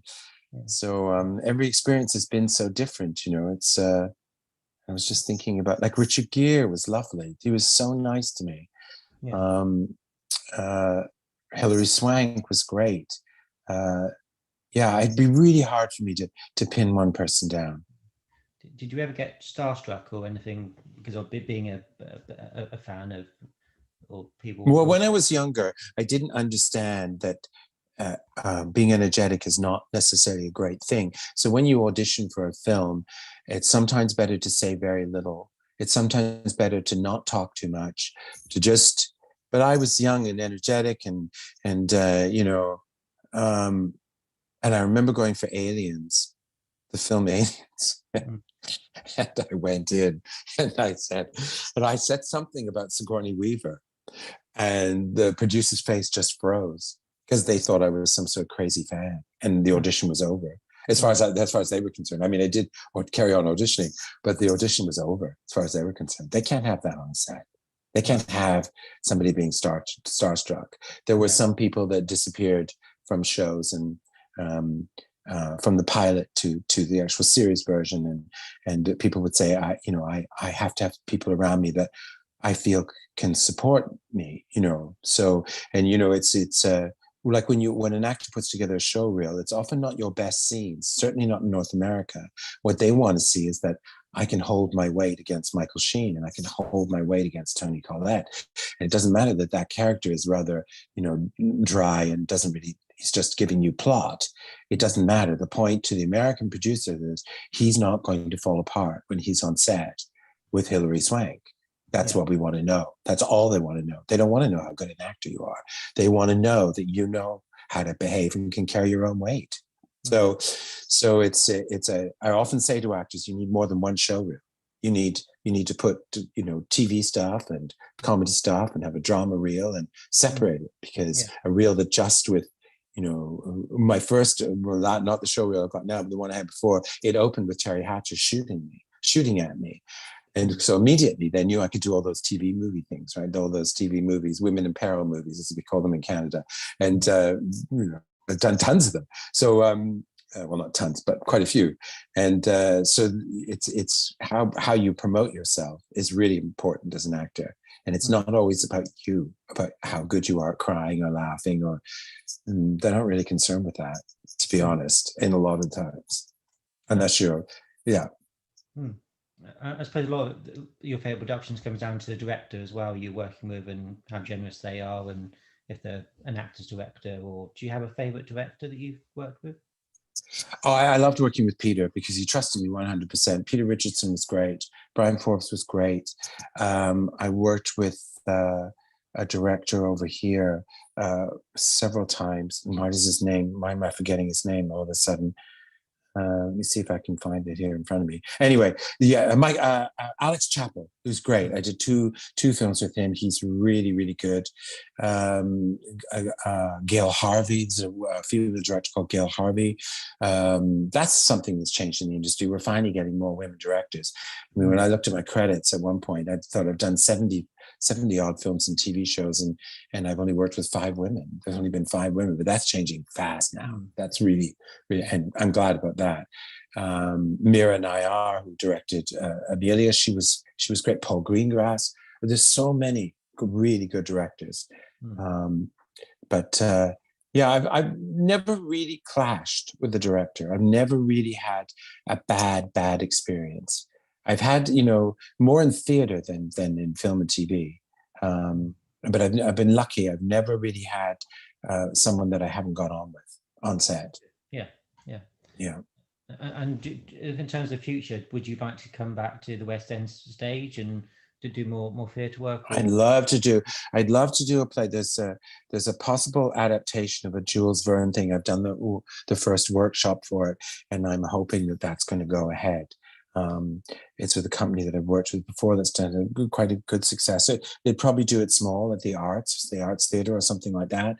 But if that, I would definitely. I don't think I'd do another musical. I mean, I did several. I don't think I'd come back to doing it. Well, I would if they asked me. Of course I would. But I don't think I get it. You know, I think I'm, you know, I haven't sung in 10 years. I mean, you can't just throw yourself back in. You know, I'm out of the loop. I mean, they wouldn't think of me. They wouldn't think to call me. So, or even ask me to audition. So probably that wouldn't happen. But I definitely go back into a play. Yeah. or television or film or what, anything. So, and as I say, that's why, I used to go back every 6 months. So we'll see what happens. So potentially that sort of in the West End or off West End, potentially, hopefully. Oh yeah, I would love. Oh, that would go into the arts if they get the money, it will go into the arts, and it's a beautiful script, and I really hope it happens. And it's a really great part for me. And I said to my agent, I said, if I only do one more part, this will be it. That'll be it. I don't care about doing more theater, but because theater gets hard, right? It's the discipline, and to be honest, the thing for me I always loved film and TV, and the thing about theater is, especially when you do a year or something, you're always going to work when everyone's going home. You have one day off. It gets a bit depressing. Your whole life becomes the theater. And it sounds funny to say it gets a bit depressing, but it does, because you start to be totally cut off from everything else, especially in a musical when you have to, understudy rehearsals and 2 shows a day. And, sometimes there's 3 matinee days, and you just live the theater. That's it. And so it has to really be in your blood. You really, really want to do it. Yeah. So I don't think I'd ever sign for a year again, which of course rules out musicals, because they always want you to do a year. So, well, I wish you well that project, Mark. And thank you. Go to UK, I'll be sure to get a ticket and come and see you. Yeah, absolutely. And I'll and thank you for asking me to do this. And if you ever want to do anything else about something else in particular, just let me know. Oh yeah, I'm sure I'll hold you to that. That sounds really good. Yeah, okay. All right. Thank you very much. It's been a lovely conversation. Okay, great. Bye. All right, take care. Bye. Bye. I can see you, but look. Hi, Mac. Half of my head. How you doing? I'm okay, I'm all right. Good. Wonderful. To ask how you got involved with the film, first of all. Well, like any actor does, I just auditioned for it. I was wonderful, and they wanted me to be in it. Fair enough, yeah. I think they were, because it was a UK production, they were looking for people that could, have good American accents, and but were basically Brits. I think that was the same with Mark Caven. Although he's Canadian, he had the same sort of thing where he was in that sort of pile of people you called if you wanted American sounding actors in the UK. Well, that's not exactly right, Philip. Oh, no? I mean, No? when companies came over to this country to get American actors, the last thing they wanted was a Brit doing an American accent. Oh, right. Okay. Yeah. And you had to be very, very clear with them that you were not a Brit, that you were American and you were living here. Yeah. And yeah, so because Americans behave more, they have their own way of behaving, and British people have their own way of behaving. And even if you have an impeccable American accent, you can always see that it's not an American, unless you're really somebody who's terrific. Yeah. Like when I first came to this country, my wife took me to see Bob Hoskins and Anthony Sher in True West. Right. And I knew that both of them were really accomplished actors, great reputations, that whole thing. It was awful. I really thought it was awful. It was at the National Theater. And I thought, come on, you can do better than this. Just get some Americans to do the show. They're not going to have, your resume. They're not going to have your reputation. But dude, they will sound like Americans, because they didn't. Yeah. And yet I've seen other people like Mark Rylance, for example. You'd never know for a second that he wasn't American. But that's few and far between. Yes, it being authentic, isn't it? As you, that's the key to it. I remember when I spoke to Mark recently, he said that the director Sidney Furie didn't like Canadians playing Americans because he could always hear it in the accent. And that's just what I was saying. Exactly what I was saying. Yeah. I mean, Mark has a good American accent. He does. I've worked with him before. He's a really good actor, and he has a good American accent. And for Canadians, it's a lot easier than it is for British people, because you're just over the border. You see American TV every day. Like, in Britain, up until probably about 20 or 30 years ago, it was mostly British TV that people watched. And so they never really learned the American accent.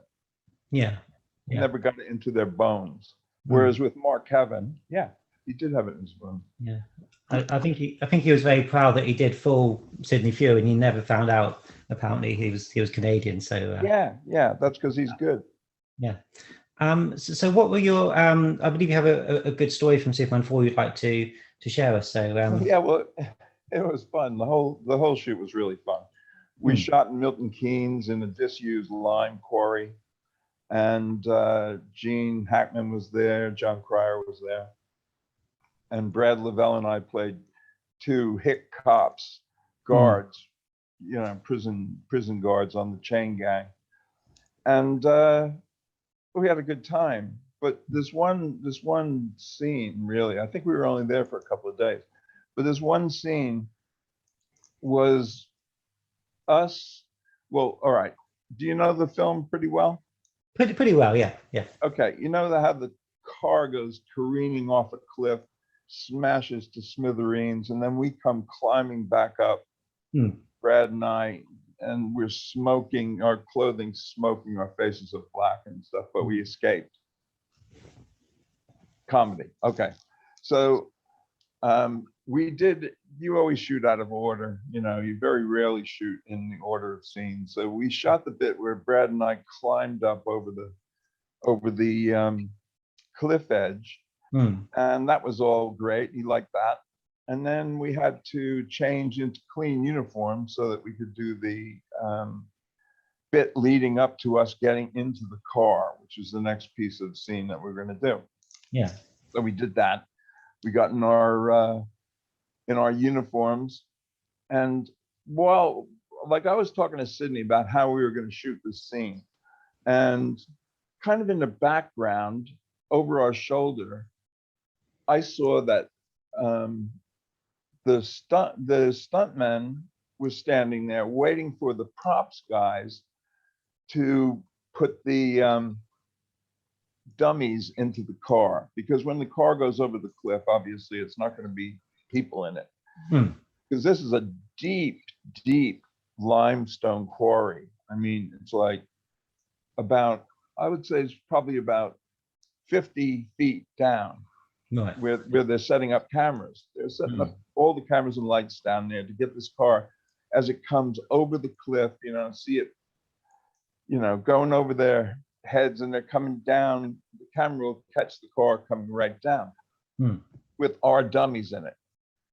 So I'm talking to Sydney, and we're saying, just play around with John a bit, before you really hassle him. And we're just going through all this stuff, bits of business and stuff. And like I say, the prop guys are loading the dummies into the car, and all of a sudden we hear bam, and I look, and the car is flying up in the air over the cliff, and I look, and I can see down at the bottom of the cliff, and the camera people are running for their lives because there's a car coming down on top of them, and those cars don't weigh like what a real car weighs, but trust me, they weigh a lot, and if a car lands on your head, you know it. So they're like running out of the way, and bam, the car smashes into a million pieces, and everybody is shook. Sydney's going, what the hell? What just happened? What happened was this car was a rocket-propelled prop.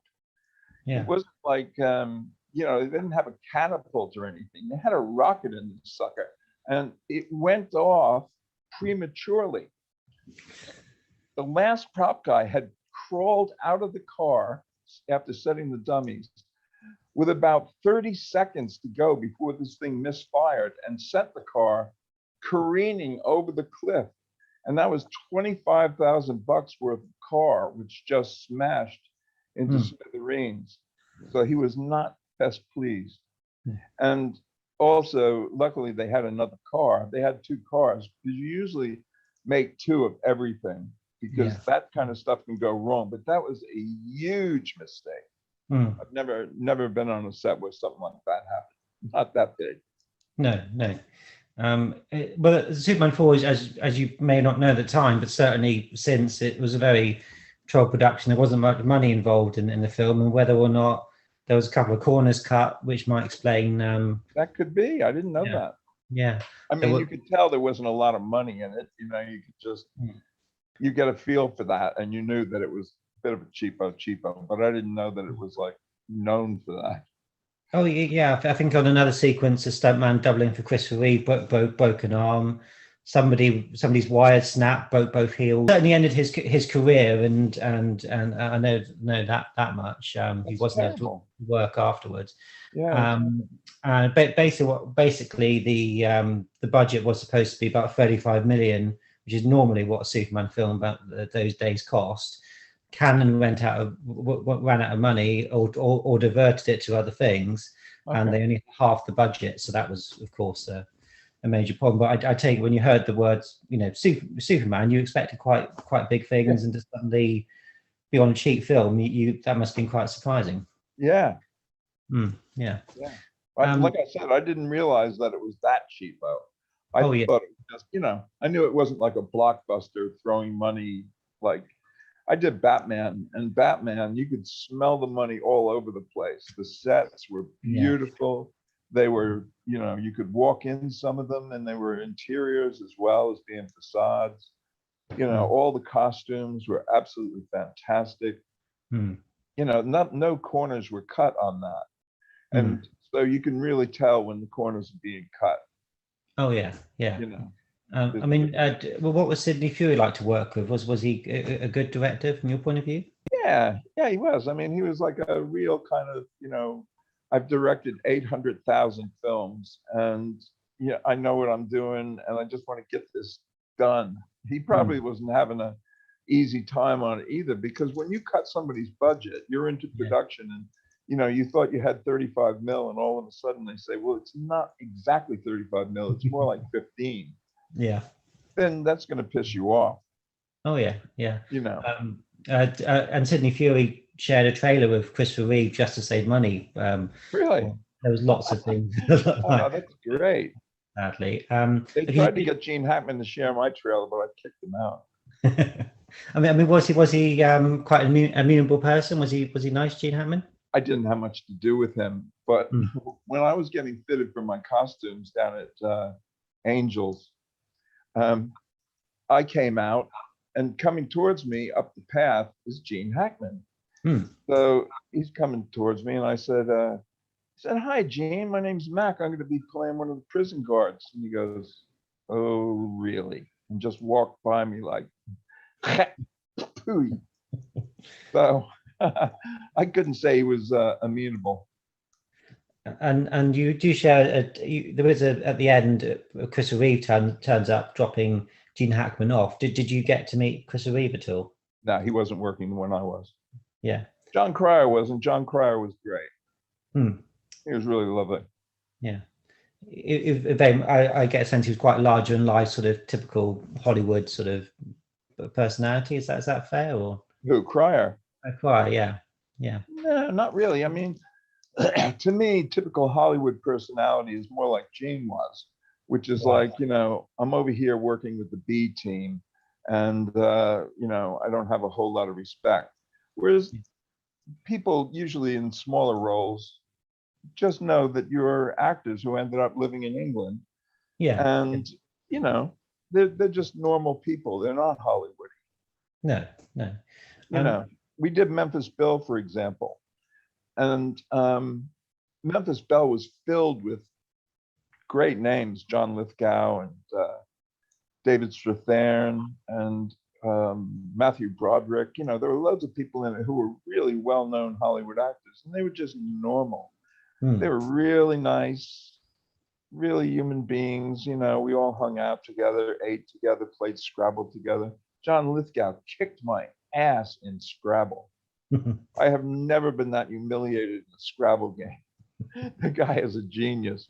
But yeah, they were great and fun to work with, you know. And how about your fellow Marshal, Brad? Was he And nice to work with. Oh, Brad and I are, well, we were good friends. Brad's passed on like a long time ago. Yeah, But sadly. yeah, very sadly. He was a really terrific guy, and we were really close friends. And that was gutting when we found out that he had passed. Awful. Yeah, really great guy. We had a good time that day. Oh, good. And did you see the film at the time when it came out? Did you Yeah, do you sure. like it? Yeah, I mean, I'm not a huge fan of DC comics. I read a lot of them when I was a kid, and I was kind of split between DC and Marvel. But yeah, I like the Superman movies. I remember going to see this first one, and that was just after I came to this country. I didn't get a chance to audition for it, but I saw a lot of guys who I had met subsequently who were in it, and so that was fun because that was my first experience really with working with a lot of people and then seeing them in films. And I really enjoyed that movie. I thought it was great. Oh yeah, I think as good as the other sequels are, I don't think you can beat the original, really. No. I assume you were never considered for anything in 2 or 3. You never had any close calls or anything to get into those, or it was. No, I did ADR, additional digital recording, which means basically looping. Like after you shoot all the the footage for the film and it's all cut together, and usually it's a rough cut. It's not what's going to go out, but it's something that you can sync voice to. And I'm sure you know how that all works with ADR. You've got a scene and you've got background people, and they're not really saying anything when the film is happening. Yeah. They're just going, and then you put their words in their mouth. Yeah. So I did a lot of that on Superman 3 with Richard Lester. That's how I met him. Oh, he was a terrific director. Yeah. Really, really excellent director and real fun. I did a couple of commercials with him and subsequently, and just a great guy. Yeah. But I just did voice on that. And I don't know what happened with 2. Yeah, I don't know. It's a little blur, Philip, those days. Well, I think we forget how long ago these films were. Before Superman 3, was it just sort of like the sort of minor background artists you were sort of doing the voices for, or was it any of the? Oh no, I mean you don't usually voice the stars. No. Although I have done that. I've done Kevin Costner, and I've done George Clooney. I've done a couple of things, but you don't do much because basically what you do is, like, if they're doing a shoot someplace else, they're like in Italy and the film was made here or whatever. Yeah. Or maybe they're in India, then they're not going to fly back to do their own ADR if it's a few things. I mean, if it's a major screw up, then yeah, they have to. It's in their contract. They've got to come back. But they don't really hassle, major stars for it. And so you have the fun of trying to match their voice and do it. Like with Kevin Costner, I did, I don't know, 5 or 6 days work on it, like a lot. And in the end, they said, we can't tell who's him and who's you, which is the best compliment that you can possibly get. Yeah, and it's fun, man. Doing ADR is a really good money maker and a really good fun thing to do. What film was that with Kevin Costner? Was that an animation or something? I can't remember no, it was about a dog and a racing thing. I don't know. I don't remember the name of it. But yeah, it was a lot of VO in it. Yeah. And that's all I remember about it, really. Okay, did you have? Yeah. Do you do your, when you had more when you were doing your own acting roles, did you have to do your own ADR? And is it? I did a couple of times. Yeah. I mean, one job was shot in Africa, in Kenya, and it was for Lucasfilms. It was called The Chronicles of Young Indy. And it wasn't. It was a big, huge, very expensive, very well done TV series Hmm. with hour-long episodes. Yeah. It's like when Indy is like 18 and it's World War I time. And Hmm. I played kind of over the hill cowboy who was out in East Africa. And there were a whole lot of old geezers with me and stuff. And Freddie Jones was there. Really, really good cast. And we had a terrific time. And it was really professionally done. You know, I mean, it was Lucasfilm. So, I mean, they had all the money in the world. But because of where we were shooting, and I think there was something going on with the sound guy, but they didn't get clean sound on a lot of it. And so I had to go in and revoice quite a lot of my stuff. I would say at least 2 days worth. And that's a lot. Yeah. Because you're doing 8 hours a day with cues back to back. So, I mean, you know, it's a lot of stuff. And that's not usual. No. But, you know. And finally, before I let you go, Mac, I believe you did have a brief appearance in The Empire Strikes Back as a rebel. Is that correct? That is absolute crap. I must admit, I didn't think I saw you in it, to be honest. I've been living with that for I don't know how many years. It turned up on IMDb like years ago. Yeah, I just did a bit of research, and I thought, I'm not sure about that. But just asked you just to see if, because there's lots of weird credits out there. Let me just tell you what happened. I was doing a convention, and I never put that down as a credit because it wasn't me. Yeah. So I went along to the convention. They gave me my table and all that stuff. And they usually have a big poster behind you telling all the things that you've done because they want people to be able to see that you were in this, that, Red Dwarf and Star Wars, you know, that's what happened is that they had Star Wars up there. And I said to the dude, I was not in Star Wars. He said, yes, you were. I said, no, I wasn't. I should know. Especially for Star Wars. I think I'd remember that. And he said, well, you're in IMDb as Star Wars. And I said, I've asked them like 3 or 4 times to take that down.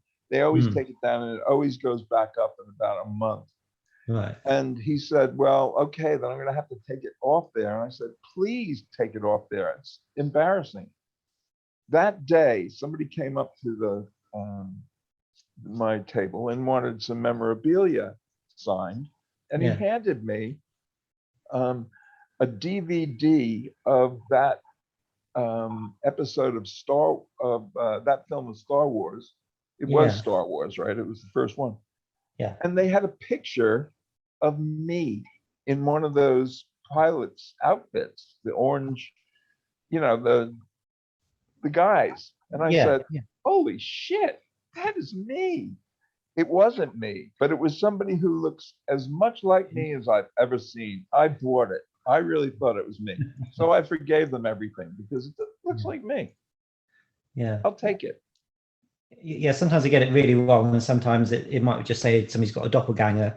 But yeah, because it's currently on there as episode 5, The Emperor Strikes Back. So it's I've been going to haunt you a little bit, unfortunately. Yeah, it's all right. I'll live with it. Well, thank you very much, Matt, for talking to me. I must let you go and have a lovely weekend. Yeah, you too, Philip. Take care. You too. Bye. Bye-bye. Well, that's right.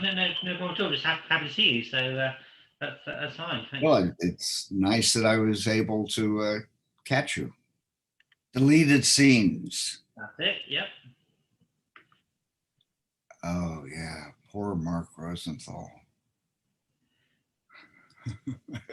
Now this is kind of okay. Which part? Play all? Yeah, so play all. So we'll play all in a second.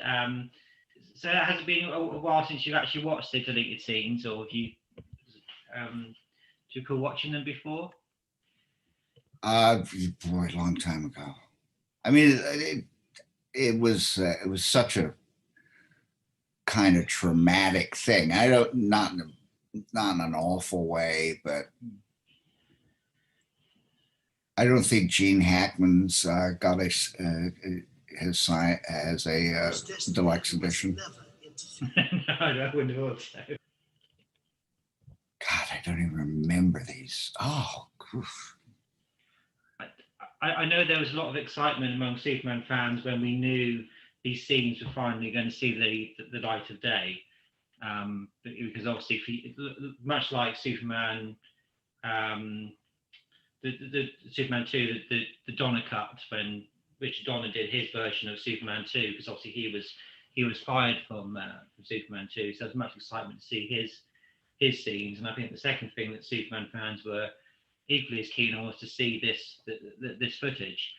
And I think people were quite surprised that it was so raw, that it's from a work print. And people, I think, were hoping that they were going to see the finished scene. So whether or not this is all that Warner Brothers has, or where they decide to release work print. Well, I think there's obviously a lot of temps in here, and the film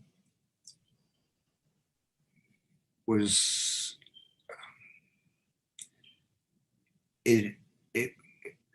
the excess. Evidently, Warner Brothers and Sydney was reluctant to do anything, and then finally, he was the director. He liked it, and Chris was fine with it. Yeah. And Warner Brothers just said, "Hey, it doesn't work, so lose." And it was too long. It was over 2 hours. Yeah. You know, you got to cut out a half hour. Yeah. And it was devastating to.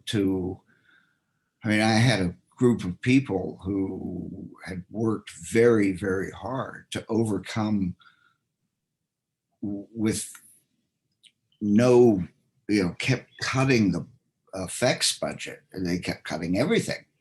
And but there you go. Yeah, what there is in the film, so obviously the film's 89 minutes as it stands, and all of that is very impressive given the budget and the constraints. You then add the half an hour that we see here, and you realise, I mean, the finished product, I think, is very impressive for the money and the time that everybody had. It's a gigantic concept. It's not a small film by any means. It's this huge Hollywood film that was made on a shoestring, really.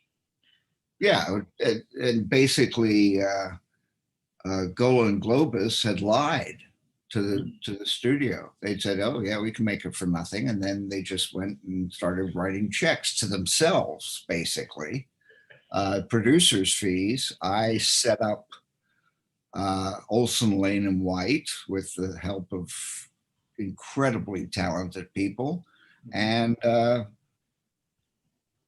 a payroll service to pay them. Yeah. And it was out of my own pocket because they didn't pay me. They didn't pay me for months. And then they finally sent me a check for $82,000, $100,000. And I thought, oh, finally, the check bounced. I mean, it was just, they were crooks. They were total crooks. And I don't care what anybody says, that there's no, Hollywood is like most businesses, full of corruption and backstabbing and all that. And I've seen it, I've felt it, but these guys should have been put in jail. Yeah. I mean, this was so wrong, so unethical, but that was their MO. Yeah. And Warner Brothers, they played Warner Brothers. This is so stupid.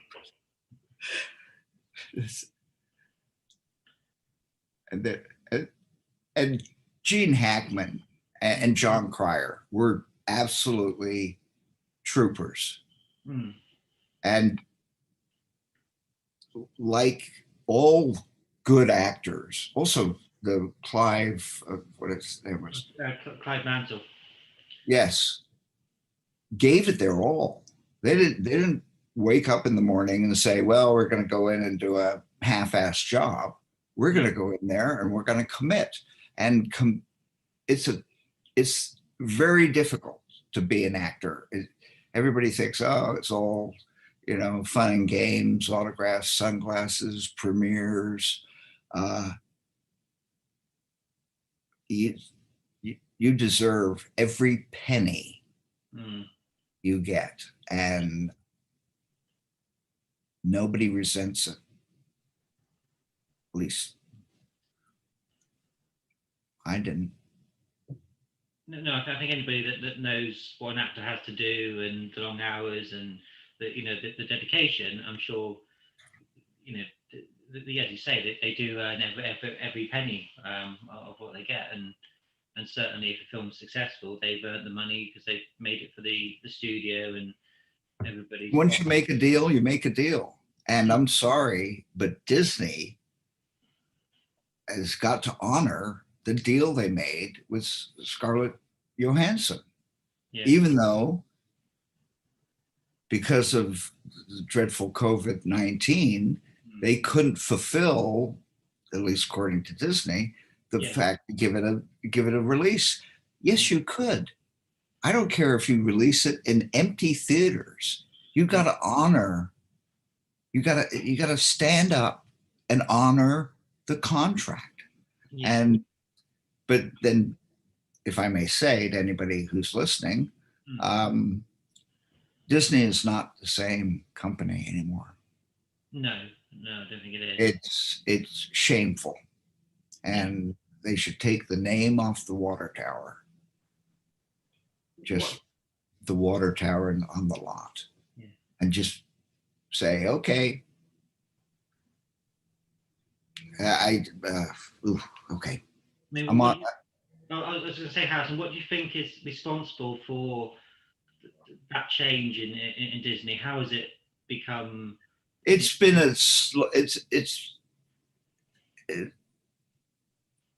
the whole thing.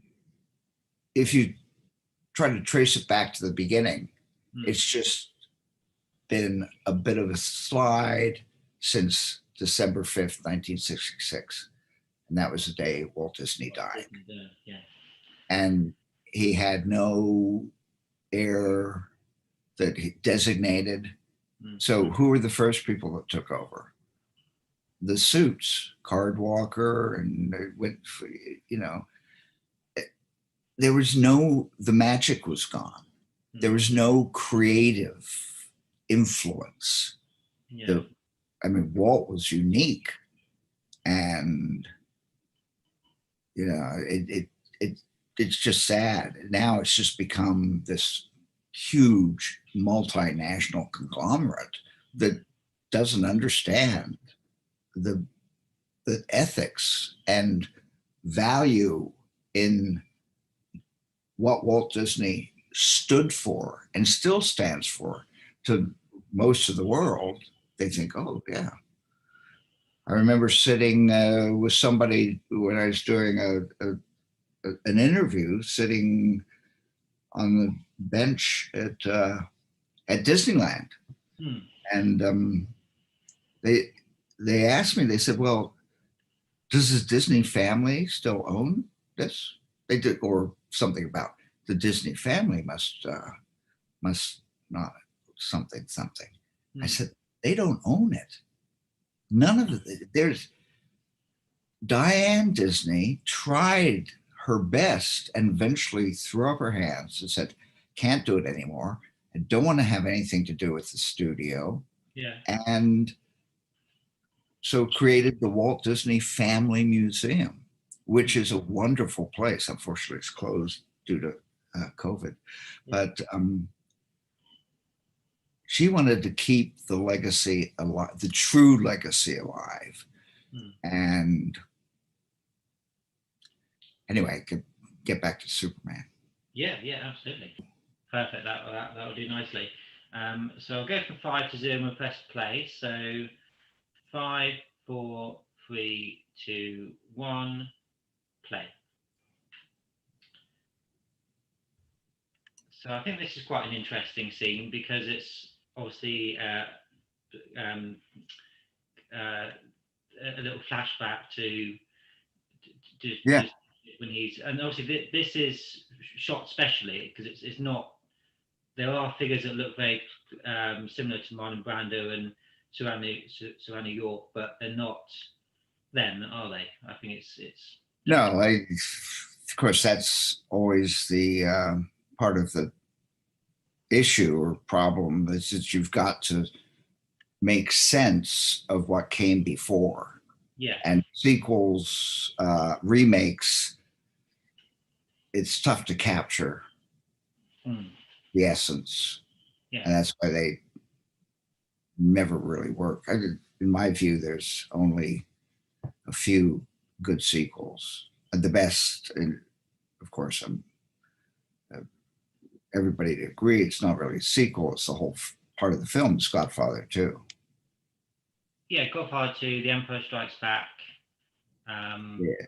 and that's, you know, a few other films that come close to the original, but in terms of exceeding. Well, of course, I'm prejudiced. I think I agree. The Empire Strikes Back.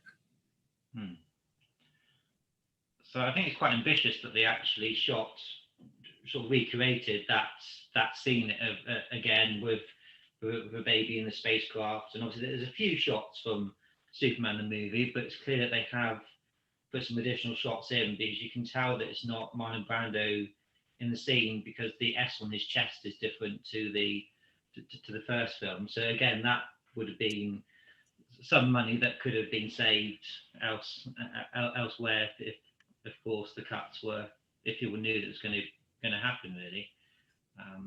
But I think it's a nice little scene.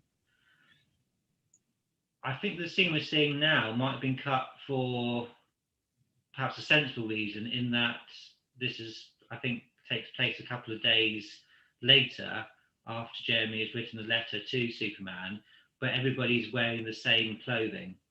So I think, again, it was shot very quickly. Yeah. Perhaps it wasn't until later that they realised actually everyone's dressed the same.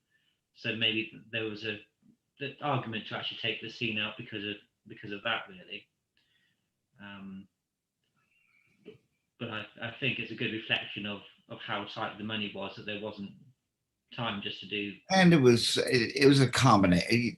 It was a combination of factors. It was not only the money. It was it was the director. There was it just never gelled, and I became very good friends with Sidney, the director, Sidney J. Furie, Yeah. Whose work I had admired on the Ipcris File, and that's one of the reasons I took the job. Yeah. Because when I was in the business, my first question would be, I'd have two: when's the release date, and who's the director? Yeah. I passed on a few things because you get to understand the true ethics and the personality of some directors. And I didn't want to work for people who were grumpy. Yeah, fair enough. This stuff is so, oh man. And I think they were true. I mean, touches like this, a lot of this was Gene Hackman. Yeah. Who would show up, and Sidney would be a bit flustered, and we would all be kind of thinking, what are we doing here? And Gene, in his very diplomatic way, would say, I have an idea, perhaps this, and we'd all go,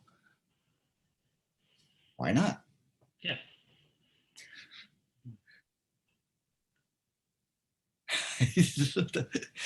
Oh, I love it. and for years I was always puzzled why Clive Mantle has this sort of silver fit metal, circular plate over his, his I know. It's just like, private area. and so this is called subtle humor. Yeah. But if it's subtle, sometimes everybody goes, Yeah. well, it's not funny. Mm. So why? Yeah. Supposed to be the petri dish that he was created from, that somehow very conveniently settled. Yeah, completely. But, if you have to explain a joke, that's strike 1, 2, and 3. Well, it wasn't until I spoke to Clive about his scenes that he told me why that was there, because I just thought maybe it was something they put in and they were going to, when they shot it, they were going to use camera angles and things placed on the set to hide, like they did in Austin Powers, sort of hide the areas, which I think is probably what they should have done. Hide the naughty bits. Yeah, but actually, in this, I think it was supposed to be the petri dish, but I don't think it works. Yeah. Yeah. And I think some of these, this particular scene in particular, I think that the tone of the film may be slightly off, and maybe Sidney Furie just seems a bit lost in some of these. Yeah, you can't do version 4. Admittedly, they did 5. I forgot if it was without Chris Reeve, but it's not a TV episode story. That's a different genre, and it's a movie. Yeah. And movies have a rhythm and flow. This was like take a whole bunch of shots, put them in a blender, and just take one out at a time. And the minute you try to get into backstory, you're in trouble. Yeah. Went to the, I may have told you, we went to the preview in I think it was down in Anaheim at a theater where people were just invited kind of off the street. Yeah. Come in and watch a movie and let us know what they think. When the logo came up, they were excited. The anticipation was, and I thought, fingers crossed. Now they all had cards to fill out and with pencils to make notes, which part you liked, and then there was going to be focus groups afterwards. By the time we got to now Sidney was so nervous, he went across the street to the bar, the restaurant, and he was just a wreck. And I said, I'm sure it'll be fine. By the time the end of the screening came along, the theater was half empty, maybe 2/3 empty.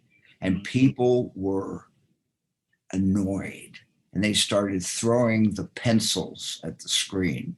I thought, well, if they're throwing the pencils and then tearing up the cards, and the cards that came in mostly were not for all audiences. Let's just put it that way. I mean, and now I had to go to report to Sidney, and it was kind of, how did it go? Not too well. Okay. And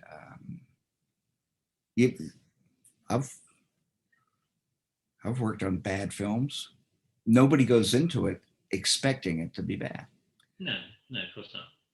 And this sequence was, I thought, pretty good. But again, the nuclear man is kind of a clown. Well, he is a clown. Yeah. And so here's Chris, who I have so much respect for. Really good guy. Doing his best. Yeah. In a film that he helped write. Yeah.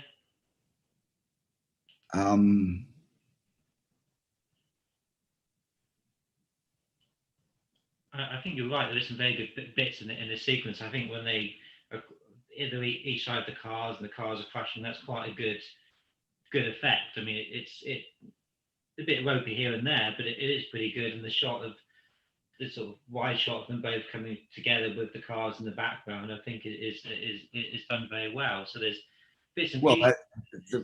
You're right. The mechanical effects people, and this was a old British crew. There was one of the few exceptions. Were absolutely incredible. Yeah. You know, okay, we'll figure that out. And so they figured it out. And then Sidney wanted the reverse, but he couldn't understand how to get the reverse without crossing the line. So I said to Sidney, you know, I was always trying to be diplomatic. I said, well, if we do the reverse, then we go on the other side. I can't even remember. I've lost my cognitive thinking to a degree.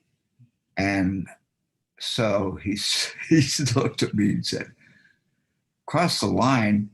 I don't give a goddamn about the line. Okay, well, okay, just saying. So it was a battle. Yeah. It was constant battle. Is it quite interesting because there's a few publicity shots from the deleted scenes, and one of them has Christopher Reeve catching a skip that Clyde Mantle is supposed to throw to him in that scene, and of course it's not in the actual sequence on this DVD. Yeah. And I did speak to Clive about it, and I said, was it just a publicity shot, and he does remember. I mean, of course, there's lots of years have gone by, so it could be a false memory, but he recalls quite vividly filming that sort of encounter with the skip. So even within the deleted scenes, there's still deleted footage that we don't have. So it's but why that's not here, I'm not sure. But I think this scene is I think quite a sweet extended scene with Margot and Chris, and there's much more her flying solo, and again it's a bit ropey here and there, but the scene I think works quite nice. There's some wonderful shots of both of them, I think, in this one. Yeah, and once again, you know, we didn't have the money to shoot backgrounds, so they're all taken out of the library. Yeah. And the composites are dreadful. I think Harrison Ellenshaw. Heard that name before. Evidently, he wasn't. He must have been drinking something other than water. I just don't. Margot, unfortunately, was, and I don't mean this, I'm not going to say it. She just wasn't into this at all. No. And she was doing her best, and but insisted that she do her own makeup, which is not done, and because you got to do makeup for movie lighting, not for, you know, going out for date. Hmm. Some of the publicity interviews that they did for the release of this film, the interviews with Margot, you can clearly see what you just said, that she really wasn't in it, and she's quite matter of fact that people were doing it for the money, and it's, you know. Well, now today we're starting to recognize stress, and the mental health is very important. Yeah. And she was under a lot of stress, and she was having kind of issues, for lack of a better word. And so she was allowed to make decisions because we wanted once you cast an actor, you've got to see it through to the end. You can't just change actors unless it's Darth Vader. Yes. And what's interesting about the two scenes was this scene and the scene afterwards is that these two scenes were actually released on some of the extended in the UK market, the Japanese market, and they are on YouTube in their completed version, so we can see the difference between this rough cut and final. I think that's Chris Reeves' daughter. Yes, it is. Yeah. Oh, that was so mean. Yeah, to actually cut his daughter out the film. Well, when I showed this rough cut to the visual effects people at Olsen Lane and White, and so I said, "Oh, we got this. Come in and take a look." And so we went to the screening room, and they burst out laughing because it was so bad. Yeah. And I thought, oh, and they gave me such a hard time. They said, "Harrison, why did you take this film?" I go, "Well, And they again, and they were dedicated. They did the best they could, and every day was another nightmare of, no, we can't do that. We don't have the budget. And they just kept coming back and over and just saying, yeah, we made a commitment. We're here. And I will always be very thankful for that. Yeah. As well as I say, all of the crew, this gorgeous, you know who did that matte painting? The one earlier. Oh, this one, is this your father's work? My father did it. I thought it might be. Yeah, it is a gorgeous. One of the, it's brilliant.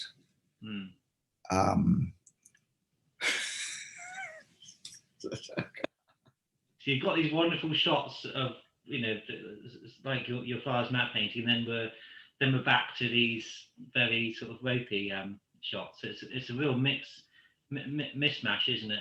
Of some effects. It is a mishmash, and yeah, this is. Oh my goodness! Oh God. But again, the final version of this scene that is on the,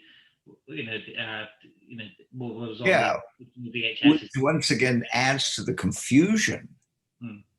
You've interrupted what flow there might have been, and backstory and interest into where are we. Yeah, because it wasn't until I got the DVDs, because all the DVDs have been based on the American cut of it, and I thought, well, hang on, where's these two scenes of what I grew up watching? Oh. And this is some wonderful stuff by Gene Hackman, isn't it? And then it's the shoe. I mean, it's so wonderful. It's so delicious, and it's really tough to pull this stuff off. I mean, French Connection. Yeah. Great. The Scarecrow, I think, is also a great Gene Hackman film. Al Pacino as well. I think this was one of the most tragic parts about the scenes at work at is so much of Gene Hackman's performance is on the cutting room floor. He was the glue that kept it together, and you know, his improvising, his characteristics, his smirks, and then that things like that. I think it. I'm glad you made me watch this again. It's a lovely joke with the handcuffs, isn't it? Yeah, I mean, it's just that it's those little bits that, as many people have said, make it interesting. Yeah. You want to see things that people might not get, some audience might not get on the first go round, but it all kind of adds up, and then eventually, now that we have you know, repeat show, internet stuff, you can start to dissect it and look and see those subtleties. Yeah. And that's lovely because obviously it helps define the character. There's the old saying, show it, don't say it. Yeah. You know, show that he's very sick, he's lost his powers. I'm getting all that.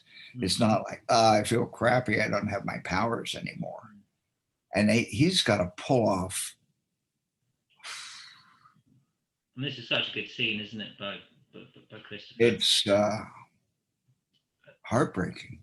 And I think as a Superman fan, whenever you see the character of Superman, because he is this all good guy, you always feel terrible when you see Superman suffering at any point. And I think also, given what happened to Christopher as well in his later years, makes it even more difficult to watch a scene like that. But it's a great acting performance there.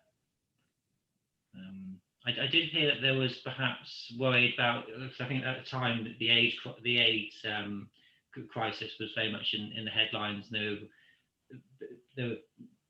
Whether there was some connection with the scratches that Nuclear Man did, and it was maybe somebody said, "Oh, this is like a metaphor for the AIDS crisis" or something like that. But I don't think it was.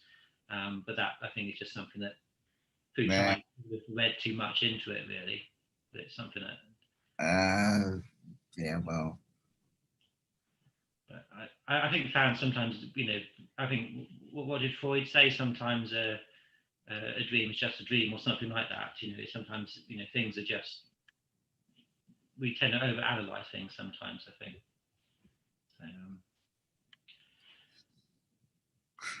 I think this is a lovely scene as well, because it expands upon the reason why Nuclear Man is interested in Lacey in the first place, rather than in the finished film. It doesn't really make sense at all why he suddenly becomes obsessed with by just seeing her.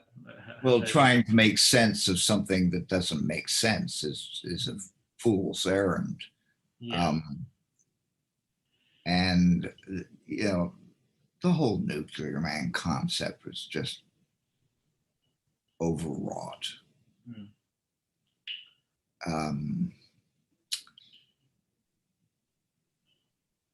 Bad cut. And I think very ambitious for Nuclear Man here to turn into to a missile, and I've seen some of the storyboards, and he was designed to look very much like a nuclear missile, but was just with his face kind of where the the nose cone would be. I don't know if you recall if that finished effect worked at all, or again, we don't have the finished version to see. Yeah. This is like watching something out of body, completely new. And although I think the fans would have liked to have seen the finished versions of these scenes, it's quite interesting to have this work print, because you can see Yeah. how it was done, how the camera moves. You see all the cranes and all the wires and the poles, and so it's quite an interesting behind the scenes and how it was done. I would quite like to see the work print of the whole film actually and see how it was done. We had so little money. Yeah. That's not an excuse, never should be. But people were, Richard Conway, absolute genius at mechanical effects, miniature effects. He could do it. He could do it all. One time, we had to shoot. I was looking at the missile, and when the missile takes off, I wasn't there.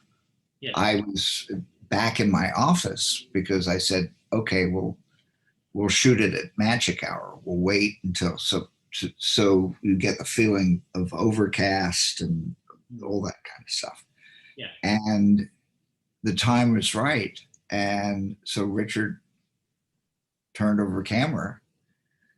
I showed up 15 minutes later, and I said, "Well, what happened?" He said, It was time, he just had that sense, and the shot looked great."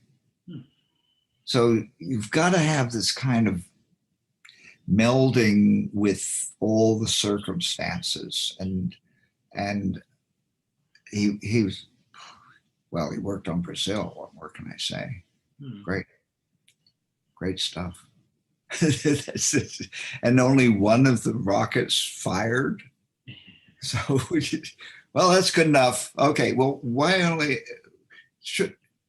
never mind. Yeah, they wouldn't just fire one, would they, if they were thinking? No, well, there was no such thing as do it again. Yeah. There was a lot of, well, Olsen, Lane and White, or somebody will put in, an animated rocket firing of all forward fire. Yeah. What happened to that? No money. Yeah.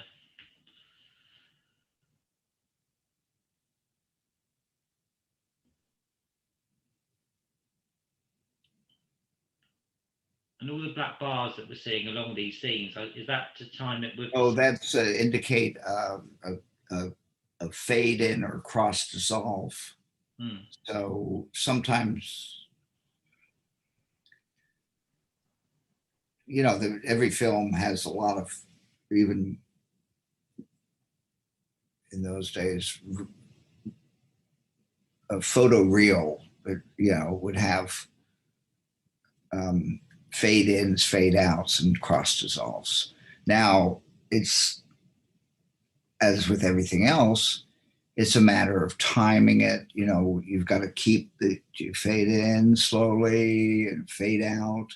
Nobody does fades much anymore. Well, some people do. But it depends on the filmmaker, depends on the timing. You have to, trust the editor. He or she knows what they're doing, and generally they do, because you live and die by editing. Yeah. You really do. And a good editor can save a mediocre picture from going further downhill. A bad editor, you're done. Yeah.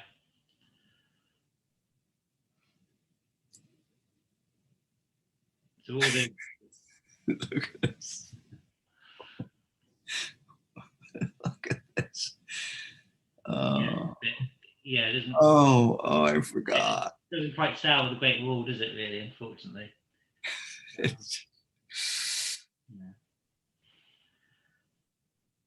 I mean, I think again, it tries to sell it as best as it can.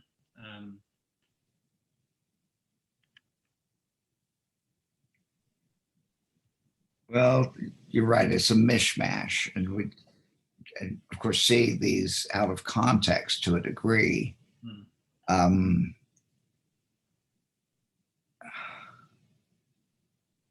I think it's such a great idea from a script point of view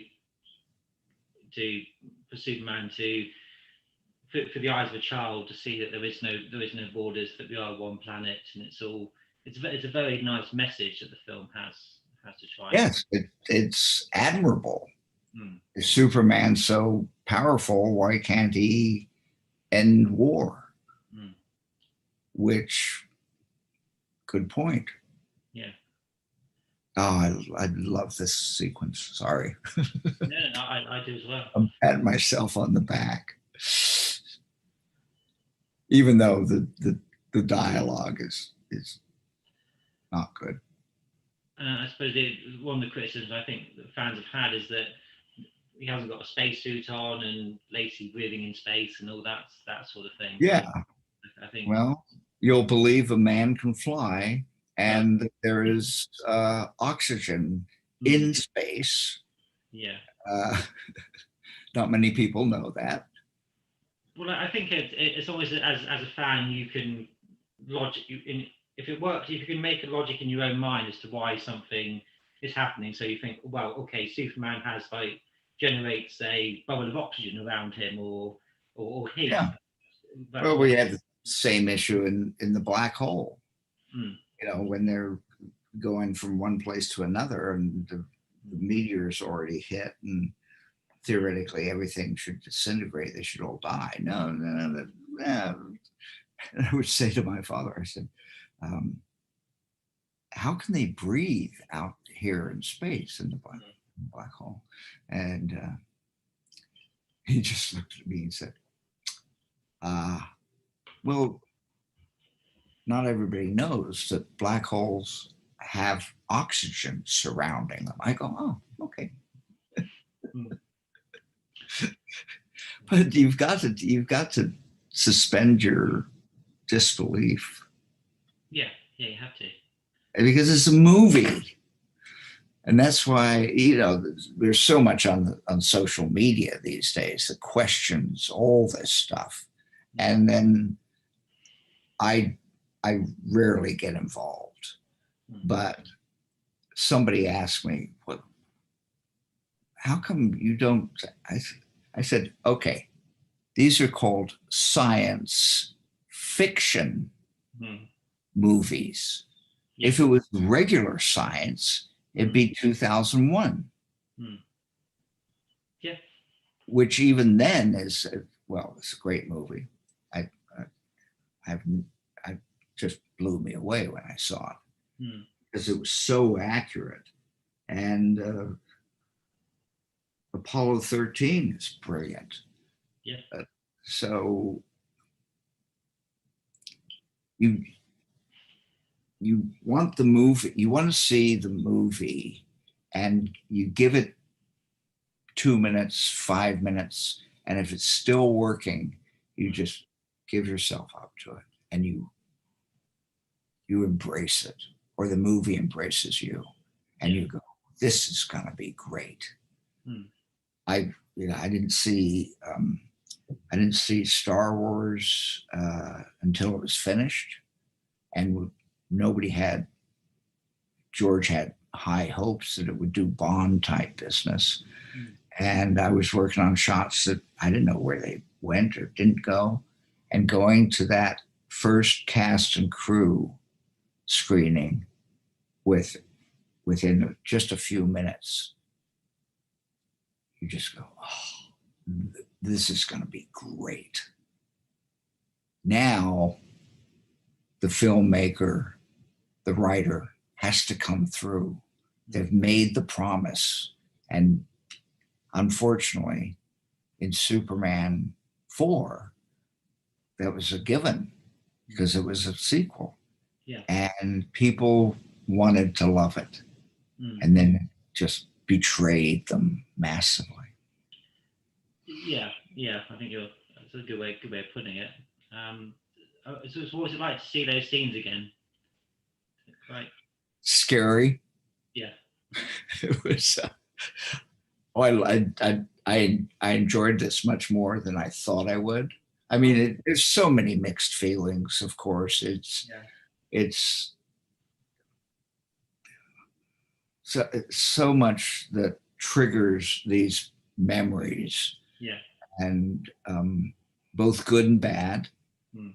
I have to say, I didn't get a lot of sleep during any of it. During pre-production is the last, when seeing the storyboards, which can be changed, this, that, and another, putting them up on the boards, getting the input. That's kind of the high point. Mm. Then comes production, which is a whole nother animal. Yeah. And so you if you're lucky, you can kind of plateau. But then, destiny doesn't necessarily make it easy. So you get things like, oh, why can't we shoot? Well, the grip truck broke down. The generator doesn't work. Okay. So there would be a lot of waiting, and then there'd be lunch, everyone. You go to lunch, and the crew, everybody involved, from the runner had a certain investment into it. This was part of their life. Yeah. And they may have felt discouraged at times, but then there were the high points. So making a movie is a wonderful experience, even if it's a bad movie, because you don't know.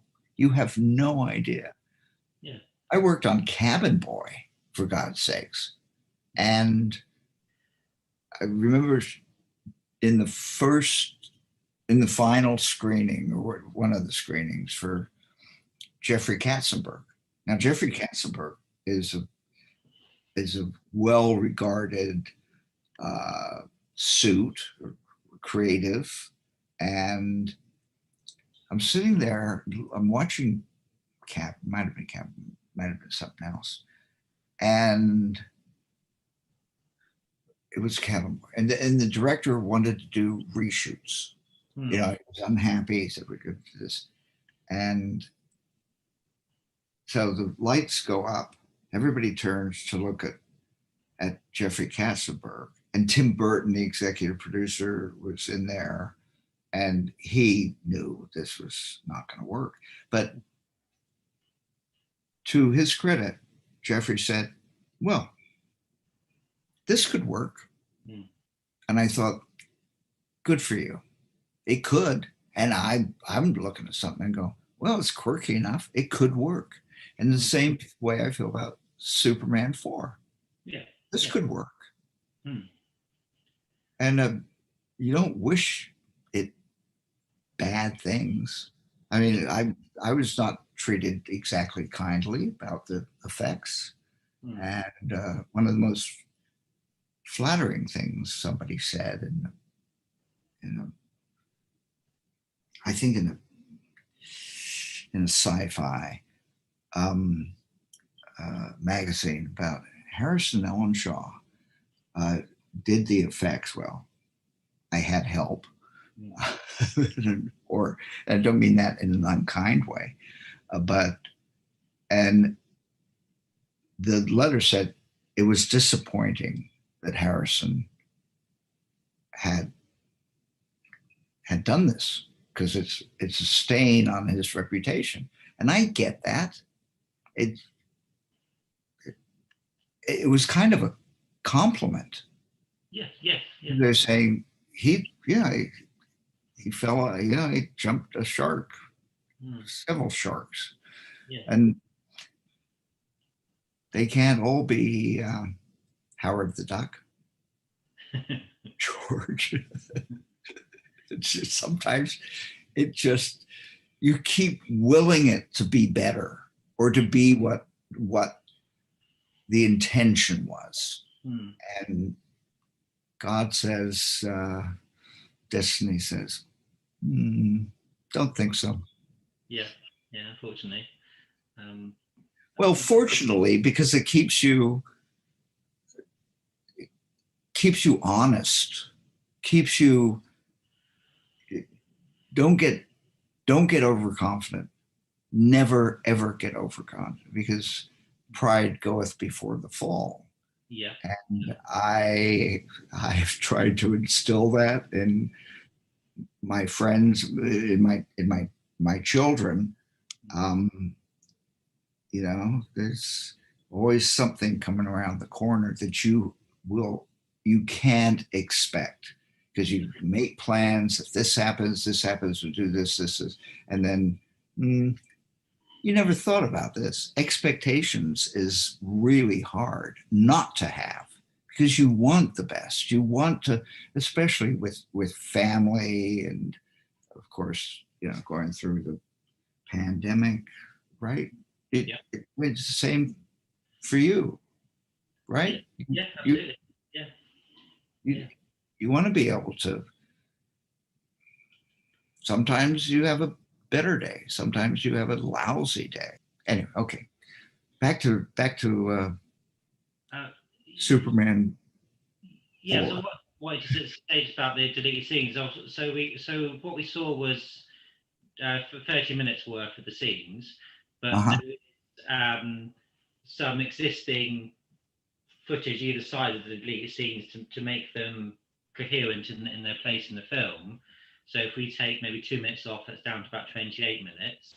So there's still a good sort of 15-20 minutes of footage that we haven't seen yet. So hopefully Warner Bros. Will release it at some point.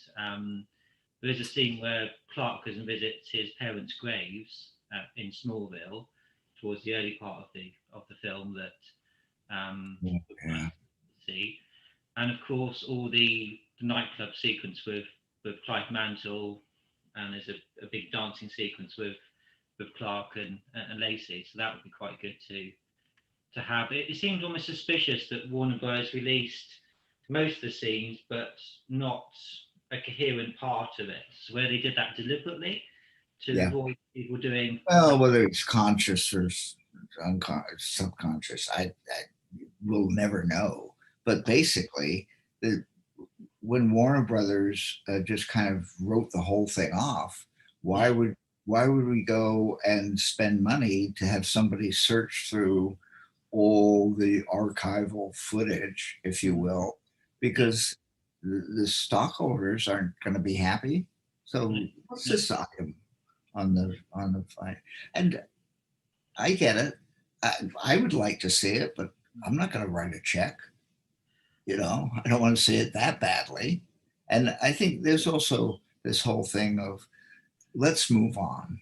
We don't have, you know, film historians, if they want to write a check, get together, fine. But then we'll throw open the doors and you try to make sense of piles of cans. And at one point when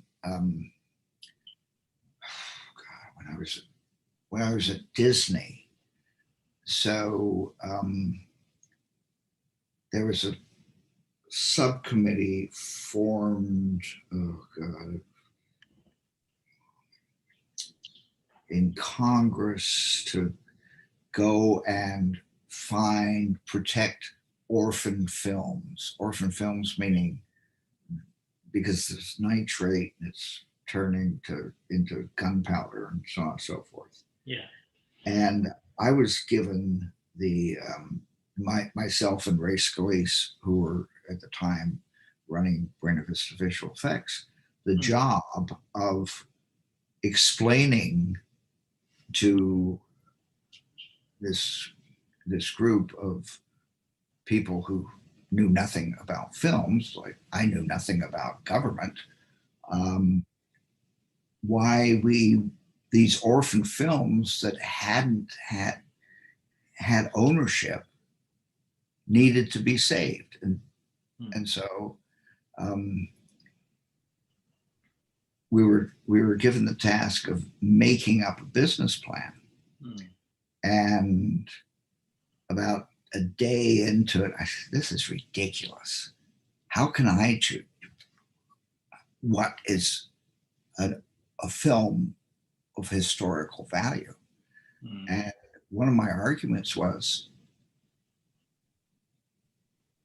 the head end footage, the camera tests for a film that's a period piece, and so the cameraman goes out and starts to test the film to see that, out in a street or just on a different part of the lot, just to see how the lab would handle all that stuff. And I would try to make the point, don't throw that film away. Think, what if during the life of Christ, we had documentary footage that was of not of him, but just of a marketplace. There would be so much recording that. So I've always felt very strongly about, it's okay to throw away the trims. It's okay to throw away the unchosen. Oh, come on, Harrison, get together. The cuts that didn't make it into the film. The other shots that didn't work. The same scene, but there's certain things that can't be replicated. No. And that's why I said, they may be orphan films, but they're to be treasured. Yeah. And yeah. And I think there is a potential market for the complete version of Superman 4, even if it was just the entire work print, rather than necessarily the finished scenes. I think there are lots of Superman fans out there that have got money in their pocket that they'll gladly give to Warner Bros. If they wanted to release it. I think. Well, I agree with you. They're film students. They're people who study film, want to be filmmakers, and you have to take a look at what didn't work and why this was chosen and what was in the filmmaker's mind. Why did they choose this over that? Yeah.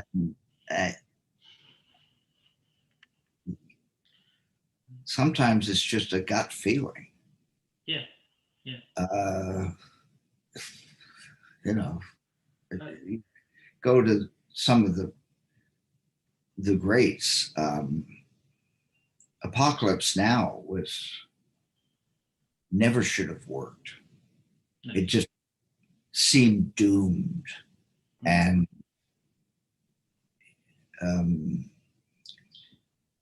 Sheen had a heart attack. I mean, and they had hurricanes in the Philippines that destroyed sets. Everything went wrong. Yeah. They got shut down, lack of money. And I was working with George at the time. And I think I said to him, so that must have been Empire Strikes Back time. I can't remember. Anyway, I said to George, because they were very good friends, and if it wasn't for Francis, American Graffiti, it might never have been made. But I said, obviously you're aware of what Francis is going through. Are you in communication? And basically I was kind of saying, are you helping out? Yeah. And George looked at me and he said, no, if I know Francis, he'll find a way. And I thought that was cold-hearted, but later, and George is anything but cold-hearted. He cares. He really cares. But it was an interesting take on the reality of the situation. Yeah. And you know, there. I suppose George Lucas had so many challenges himself making, the Star Wars films independently. So perhaps he knew that part of what made the film so good was that struggle. And if he had sort of just said, "Well, I'll help you here with a check," maybe Apocalypse Now wouldn't have been the film it was. So perhaps he knew that sort of tortuous journey was part of the artistic process, perhaps.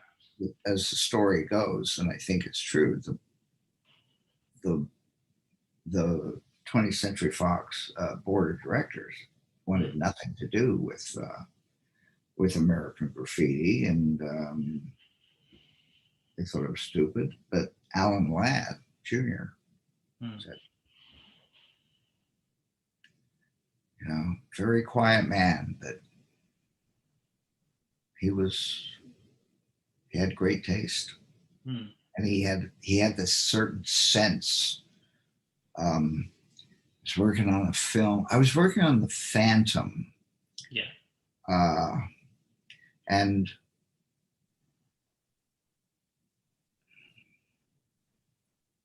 it was a tough show, like they all are. So what? But Alan Ladd was he a parent? Oh, I can't remember. I'm so muddled. But he would come in every day, the dailies, every single day, and he would sit on the aisle, and he wouldn't say a word, and he'd just watch them. I've never experienced anything like that before. You had to, now it's a whole thing. If you want to show, even a rough cut, you got to call this guy, go up the ladder, and then you finally get, well, he's in a meeting right now. Well, I'm sorry, but this is important. Need to get a sign off on this stuff. Yeah. And well, he's too busy. Well, I won't name names, but it's a completely different business. And the people that are in charge in Hollywood wouldn't know an f-stop from a bus stop. And it's sad. Yeah. You think Walt Disney knew the difference? Yes, he did. He also was an incredibly multi-talented and curious man. And there's a wonderful picture of him that's at the archives somewhere that is Walt looking before Disneyland opened. He's looking at a worker who is checking out the asphalt on the tracks on Main Street. And he's asking him questions. What's this? What's that? I want to know. I want to know what it's like to be you. And I want to tap into your knowledge and your expertise and trust that you know what you're doing. Otherwise you wouldn't be here. And that's always touched me. And I think that's what always touched my father, is that there was this mutual respect, but you had to earn it from Walt Disney. He wasn't a pushover. And of course, there are a lot of stories about that. Yeah. Yeah, I think you say the people who are in charge of the studios and making movies these days, we're talking about the higher echelons of it, but I think it has, as you say, changed very dramatically and not for the better. I think with the Bond films, we're quite lucky that it's been the same family that have been involved for 50 years, but even as a big Bond fan, which I am, you feel there's almost a bit of a fatigue and a lack of enthusiasm, perhaps a little bit in the last few films, and they seem to be getting longer and longer in between the films, and it's maybe almost, oh, do we have to make another one? Because there's pressures from, well, Yeah. now it's Amazon, obviously, but so. Well,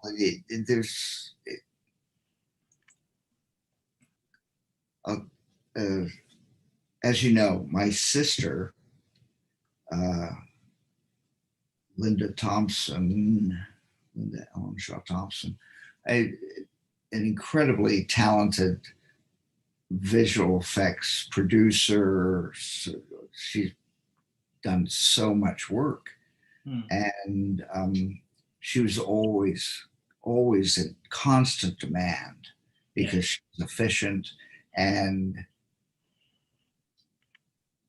I would say to Linda, and I'd say to others, she's worth every penny because she will save you more money than you could ever imagine, because she's no nonsense. She understands, she gets the big picture. And that's something that's missing these days. She eventually, I asked her, she kept getting asked back and back and back. And she said, I've done it. Not in a conceited way, but now it's just the same, different people, but the same problems. Yeah. Not understanding that, well, why should we shoot this part first out of continuity? Well, it's the weather, it's the time of year, it's all sorts of dynamics. It's managing upward. And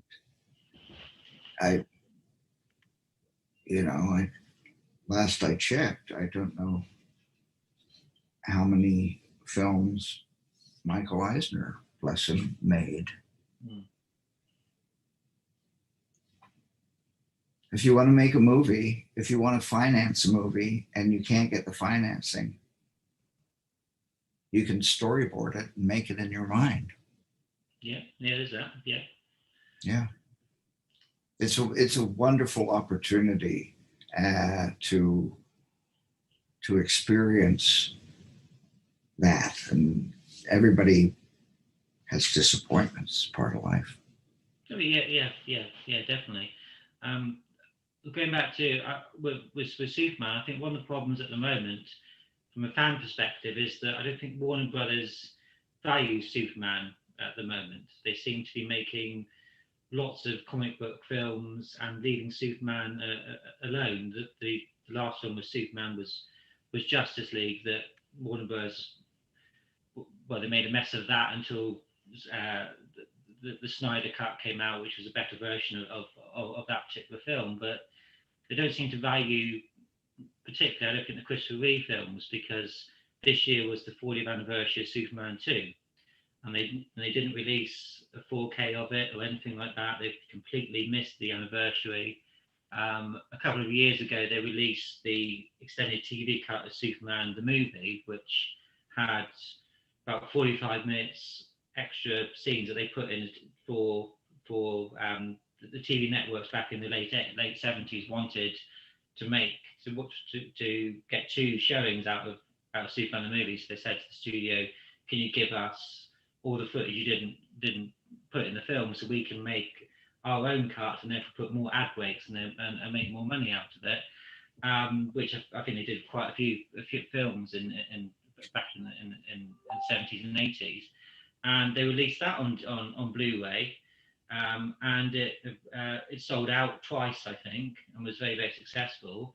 And there was similar extended cut of Superman 2 that just right for this year to release, and they just completely ignored it. So the chances of Superman 4, 2 directors or one director who are both pretty good, Richard Donner and Richard Lester. Yeah. Well, who's Richard Lester? Oh, Hard Day's Night. Never seen that movie. it's just disrespectful, I think, in a way. Hmm. And it's comes down to the bottom line, and it's in dollars or pounds or whatever you want to say. Foreign distribution, this deals, that deals, and yeah, that's tough.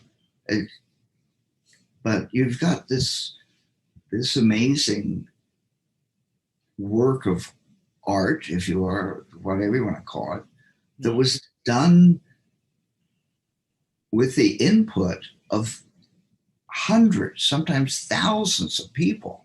Hmm. And it's hard to, as you can tell, it's hard to define that, that how that dynamic can make it all the way to an audience. Hmm. And now that we have movies on demand and Netflix, and nothing's really changed, because I have a good friend who's working on a series for Netflix, and then another friend who's also trying to deal with that. And they say, it's just the way it's always been, start, no, stop, no, we're changing directors, no, we're changing producers, no, we're changing this. And I don't really have a point, but No, I see what you're getting at, because obviously you've got the artistic side of the business, and you've got the business itself, and obviously that is a conflict with, to try and keep art pure, you've got to take the money out of it, but of course it's a money making process, and that's the goal. So the two clash from time to time, hence why Richard Donner got fired from Superman 1, at least in well, from Superman 2, so at least in part, partly the thing behind it. But Richard Donner famously said that if they ever released the TV version of that film, that he would take his name off it. So he was always against that happened. And so what Warner Bros. Did to get around it was they put the TV cut on Blu-ray with his director's version, and said, we are honouring Richard Donner by putting his version on it, but also need to stand demand, which was kind of a way to say, here you go, Richard, you're happy, let's make our money, sort of thing. well, you never, who has final say on a film? It's not the director, it's not the writer, it's the money. Yeah. And completion bonds, and it's the whole business of filmmaking. And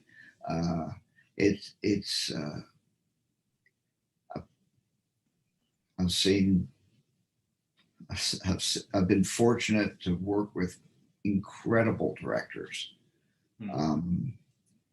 who allowed the departments to build the department, and trusted that they had hired the right people. And that doesn't automatically mean that the project is going to be successful, but it's not, it can't start on everybody's can't get along with everybody else. Sometimes that works, but people are not going to, do their best work if you abuse them. No. If you decide, oh, we got to cut the budget, and oh, you know what, the caterer's costing too much. Well, that's not the way you do it in reverse. You start out with, bare bones, and then when they're working, in far off locations, freezing their butts off, and it's supposed to be the middle of summer and all that stuff, then you start to reward them and say, thank you for hanging in there. Thank you for putting up with, the hurricanes, this stuff. Thank you. And then they become more motivated. You're ensuring that they can trust you and that you will bail them out. Because there's always, there's the old adage, which is, if you want the nice weather to change, and you're in the middle of Florida or Southern California or somebody, if you want the weather to change, make a movie, because as soon as the crew shows up, it'll be the locals say, gee, it's never snowed or had a storm like this before. So you have to understand that nothing, like I said, if it's easy, you're doing it wrong. Oh yeah. And as you say, obviously, it's about rewarding people for hard work. And I remember reading that Christopher REEVES and Sidney Furie were sharing a trailer when they were making this film, just to save money in a desperate attempt. Well, yeah, you're exactly right. That was inspiring, because to see, you've seen the photo of Sidney and Chris Reeve sitting in the chair, but right by the set, no trailer. And I think the crew really respected that. That it wasn't, I'll be in my trailer, let me know when you're set up. And by the way, I don't feel like coming out right away. I'll just continue doing what I'm doing. Yeah. It made me smile. It really did. I thought it was a terrific thing. Yeah. And yeah. And I think what makes Superman 4 so special, because it's one of those films that on paper you would think, well, the box office was bad, it had all the special effects issues, it was how the scenes cut. You would think that no one would be talking about it 34 years on, and here we are, and doing so, and there's so many websites out there that there's so much love for this film. And I think because it has a great story. It has the heart of the first two Superman films, where Superman 3 got a bit too comedic. So you would think that Superman fans might not want to put Superman 4 DVD on their shelves, but actually they're proud to have that on their shelves, and they are part 3. So I think it's a film that has a lot of love, and partly because people like yourself and your dad and Sidney Furie were part of it, and all the things you've learned since its release about the intention and the love for the project. So I think that's why it actually, I think it's my favorite Superman film in a very weird way. It's probably the one that I watched the most, and because you feel you have such a goodwill for it. It's almost like an abandoned puppy or something. You want to love, and you want to see the Yeah. There's so much potential in it, and I think that's what people love. And you always have to remember, the puppy has its downsides, and it may pee on the carpet. That's kind of Superman. Yeah. But you have a great point in that, whether you actually worked in the movies or not, movies and entertainment is what we remember. That was part of our culture. That was, I remember just using my father's Academy card, because I was Peter Jr. Yeah. And so I would take his Academy card, and this was when I was first married, and we'd go to whatever theater was showing. Sometimes it was Westwood, sometimes somewhere else, and just sitting there. And now I look back on that very fondly, because it was part of my youth. It was 24, 25, whatever it was. And Same thing seeing when I was in the Navy, going to a drive-in and seeing the first Herbie movie, and just letting it be there. Yeah, yeah. And so it's very much a part of our culture, and every culture has, hopefully, their own films. I mean, boy, I saw movies that absolutely blew me away, and I didn't know why, but I would go. I loved Jacques Tati's films, and I would get the giggles so much I'd start to cry because it was so funny. And he never said a word. He just had this attitude and this, you just loved the character. Saw my first Fellini film when I was in college, and I thought, wow, this is odd, but I think I kind of like it. Yeah. And, Day for Night, again, I like it. So, some of my favorite films are films about making films. 8.5, Day for Night. I saw Breaking the Waves and walked out of it kind of in a daze that it had so, grabbed me in a way that I didn't quite understand, but I knew I'd seen something important, at least to me. So I just became enamored with, I had no intention necessarily of following in my father's footsteps, but fate, destiny came and smiled on me. Yeah.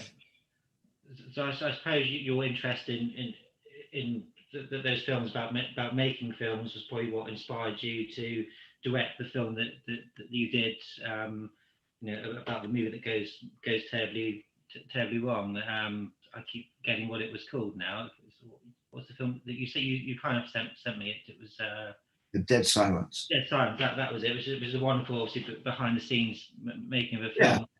That was, I suppose, why you were attracted to it. That was,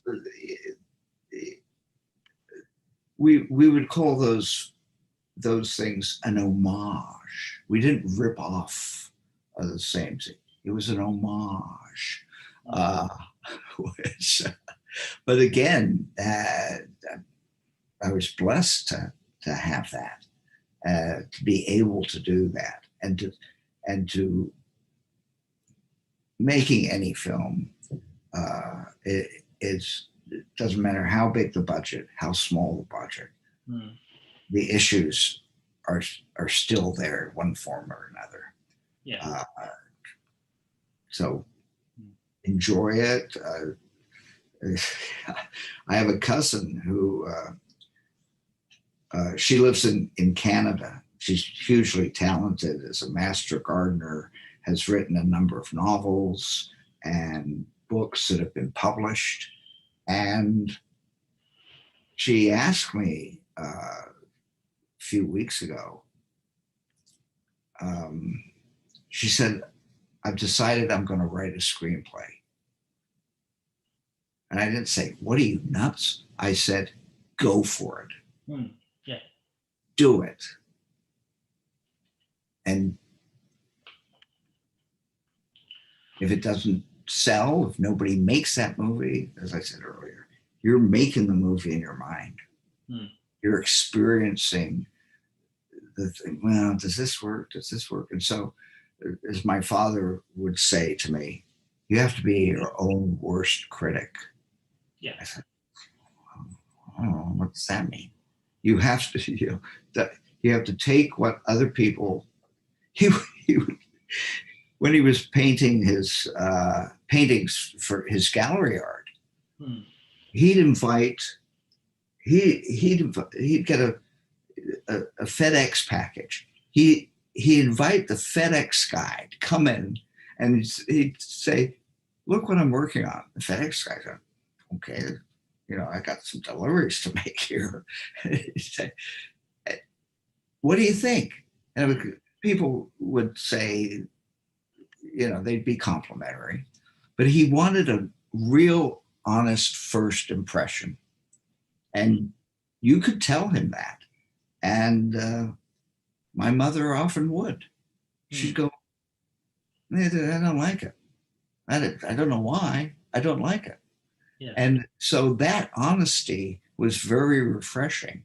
And I think that's what all creative people fear, but have to accept that showing it, I said, showing a movie to a preview audience is, and I would never sit in the front row if I'd worked on the movie. I'd stand in the back. I had said this earlier.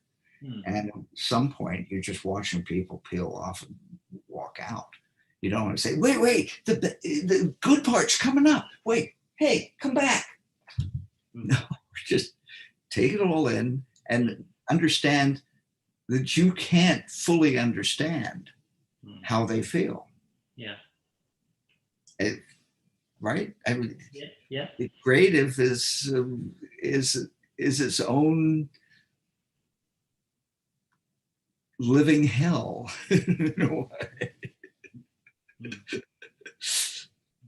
It must be very tough to sort of, when you're creating art, or whether it be paintings or something for a film, that you're, even if you've got all the resources in the world and everything's going right, at a certain point you've got to hand over that art to other people to look at and to criticize, or in a good way or a bad way, and it suddenly is no longer your thing, and it belongs to the world, and it must be very strange to sort of, was a difficult. Yeah,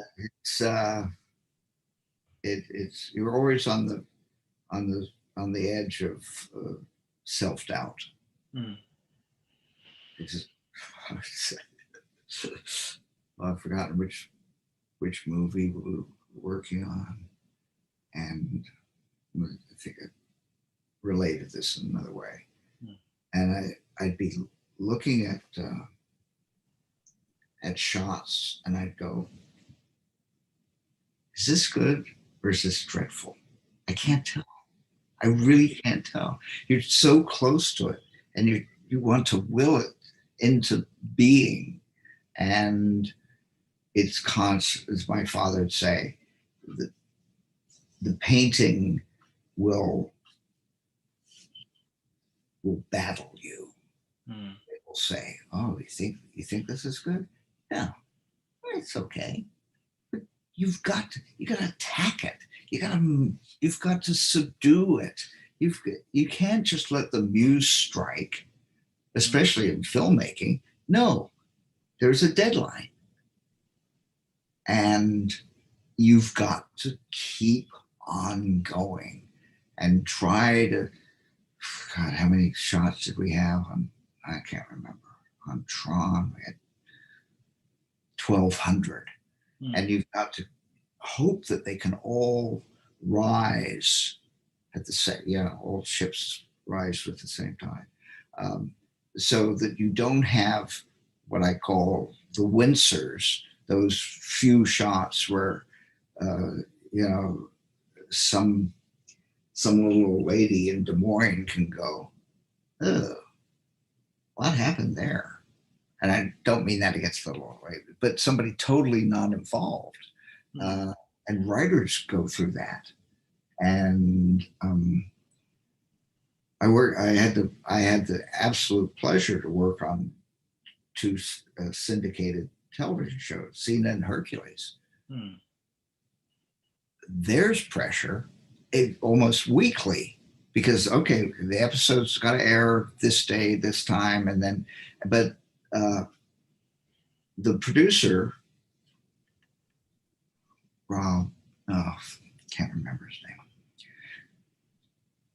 Rob Tapper, would say, "Well, if that episode doesn't work, we always got the next one.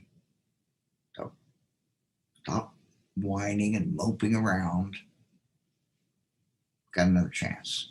And that's what I loved about his attitude. And I loved about everybody say, well, Harrison, why are you working on TV? Because it's a whole nother thing. And nobody sets out to make a bad movie. And, you know, Cena was a huge hit. Yeah, it was, yeah. And eventually you come to the last season, whether you like it or not. And sometimes the last season isn't the best season. It peaks. You know, to use a sports analogy, you hit a certain level, you're an all-star, you're the best in the league or whatever it is. And then you think, I can sustain this. I can keep on going. And the toughest thing is to admit to yourself, because who knows where the top comes? Where is the top? How many Wimbledons? Well, I can come back for one more.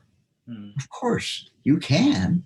You might have to, like Bjorn Borg, finally lose in the second round of the US Open and walk out and never pick up a racket again and just say, it was great. I enjoyed it. And it's very rare for people to do that, because you just want to feel that, that satisfaction, that contentment, that competitive edge. And I miss it, but I have the memories. So what was the decision that made you want to retire when you did? Because as you say, to let go of that process is difficult. What made you want to step away from it when you did?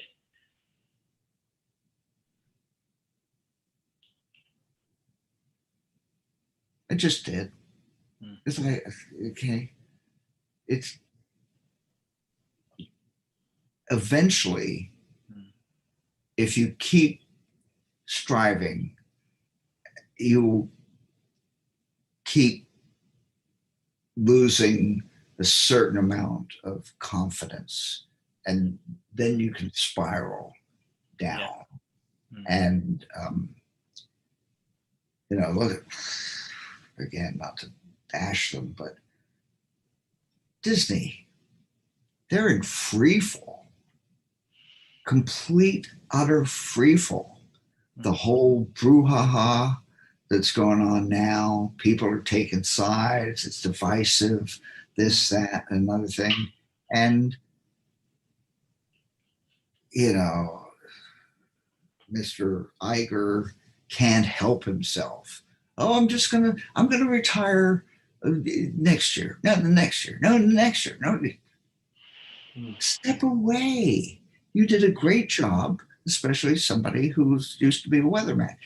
Okay, nothing wrong with weathermen, men, women, but it's time to hand over the reins, to let go, and not keep saying, oh, I'll just do consulting.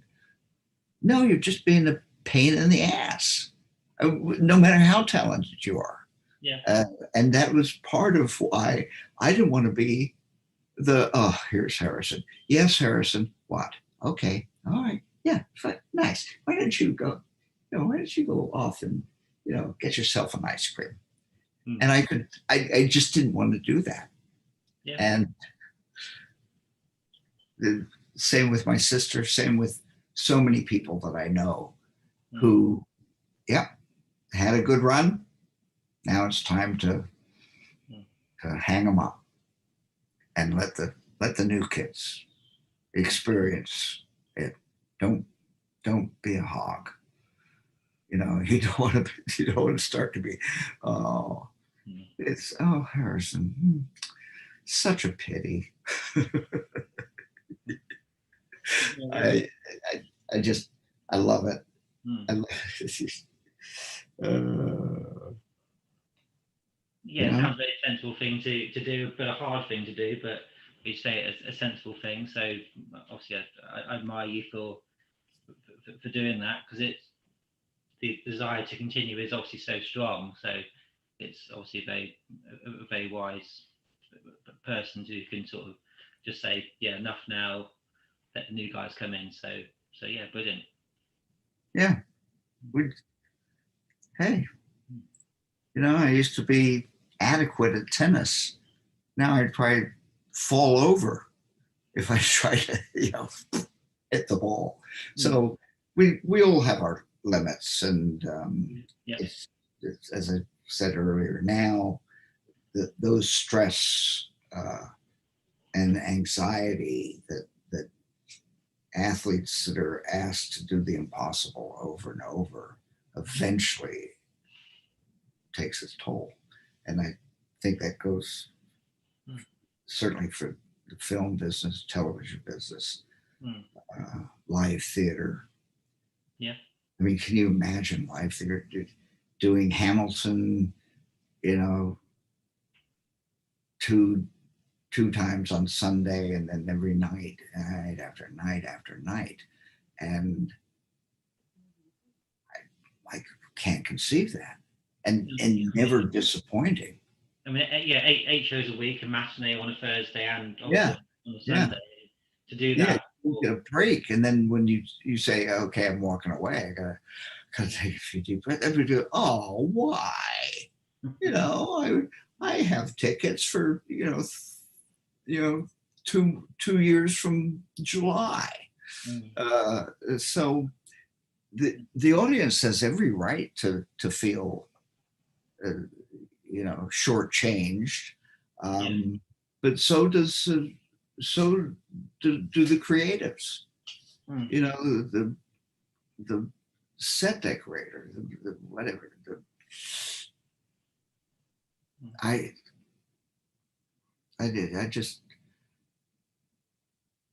remember there was a big hit, the theatrical presentation where they were on roller skates, went around the theater. Oh, that Starlight Express. Yeah. So Starlight Express, the production designer was, God damn it, worked on Captain EO. And I remember having a discussion with him, and we were talking about Starlight Express. I'll think of his name later, but anyway. And he said, and I was kind of complaining about Captain EO. Oh God, this is not going well, and we got to do this. And he was doing the concept designs. He goes, "You guys in movies have it easy. You get the take you like, you're done. You don't have to come back." Yeah, well, sometimes you do. But he had a good point. I thought, what am I whining about? I have no reason to whine, because I'm not having to do it over and over and over at the level of perfection that has to be accommodated. Yeah. I've only seen Hamilton on Disney Plus, and I'm a big fan of Hamilton and Lin-Manuel Miranda's work in general. But it's tiring just watching the 2 hours 20 minutes. You just think, how do you do that eight times a week to that level, especially something non-stop like Hamilton? Well, if it's a play, it's still just as hard, but the concentrated effort. No wonder people can't stay in the cast for any more than 2 or 3 years, because you would just takes a toll. It wears you down. And there's so many different aspects to theater, to live theater, to television, to movies, to documentaries, that eventually it exhausts you. I don't. But that's why I'm sitting here rambling on. because it's I love talking about it. Yeah. I enjoy our. Yeah, I was just going to say how that I do love the conversations that we have and we've had so far, and I hope we can have another one in the future.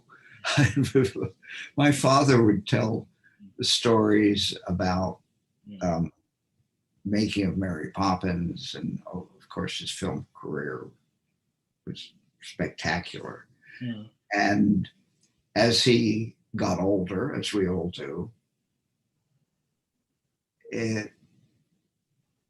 I would laugh with my sister because there was one time that Walt came over to my father's house in Encino, came for dinner, and of course it was a brand new house. Everything went wrong. My mother was stressing over what to feed Walt and what it would he like. Meanwhile, it was a new house, and the custom-made couch had not arrived. And where's the calling up the couch maker, the mover? Finally, here comes the couch, and here comes Walt and Lily. Now the movers are trying to get the couch, which has got to be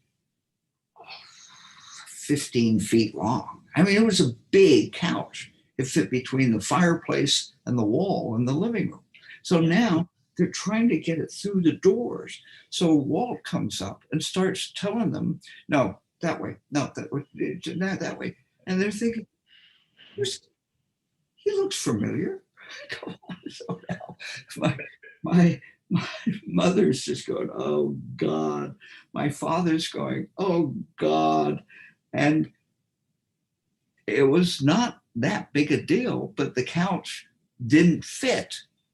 So it was oversized by two. It was one of those, it was like a, kind of a bad comedy of errors. Yeah. But it was pretty funny retelling the story. And he goes, so now the couch wouldn't fit. So now the couch is kind of askew, and not quite at the fireplace. Meanwhile, my mother is slaving over whatever she was making. I forgot what. And Walt comes in and sits down in the dining room or whatever it was. In the dining room. So it was a nice house. It was a new house. And so Walt sits down and says, Peter, do you have a television? Yeah, but there's a show on that is a variety show. It takes place in Disneyland. It's not, but I'd like to see it. Yeah. So can you bring a television in here? So my father goes, I think it was even a black and white, might have been, and brings the TV into the dining room, sits it on the table, and so Walt could watch the TV. And my mother is just like,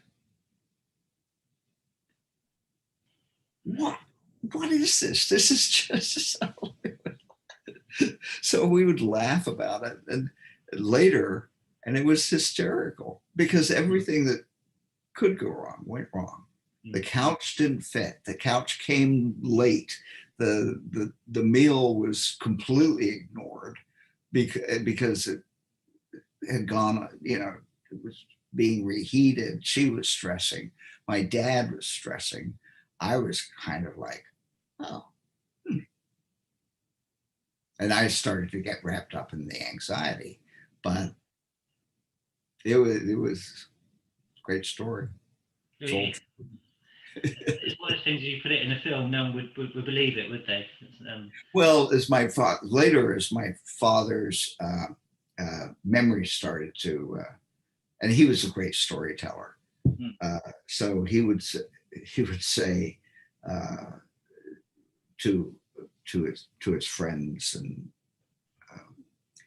and Linda and I would be there, and he'd start to go, yes, Walt Disney would come over every other week for dinner. It started out often, then it was every other week. And soon, Linda and I'd say, watch, it'll be every week before long. But we wouldn't call him on it, because what harm is he doing? Yeah, exactly. He was a great storyteller. Mm. He would embellish, but otherwise it just ends up being, okay, so we had this guy over for dinner and the couch arrived, and the magic is of that detail and that embellishment, isn't it? So you need that. Yeah, you've got to give it some rhythm and flow. And so if you have to lie or embellish, who's it going to hurt? Yeah, exactly. And we all do it.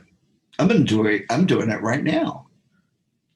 Yeah, we all need to, don't we? Because if we without embellishment, without storytelling, we wouldn't have movies, theatre, or anything to begin with. But we need stories. We need that embellishment. It's our culture, where did it start? It started with cavemen. Yeah. It started when they decided the cave dwellings, let's go France, which are buffalo or whatever. I can't remember. But it's amazing. People want hieroglyphics. Cultures want to tell their story. They want to pass it on to other generations in the hopes that the next generation will learn from what it was like and hopefully not repeat the same mistake. I would add one more story because it keeps triggering memories.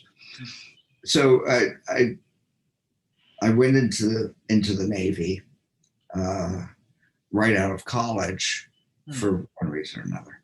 And now in college, I went to Whittier College, a relatively conservative college, but still there were shenanigans that went on. It was the first time I didn't have a curfew.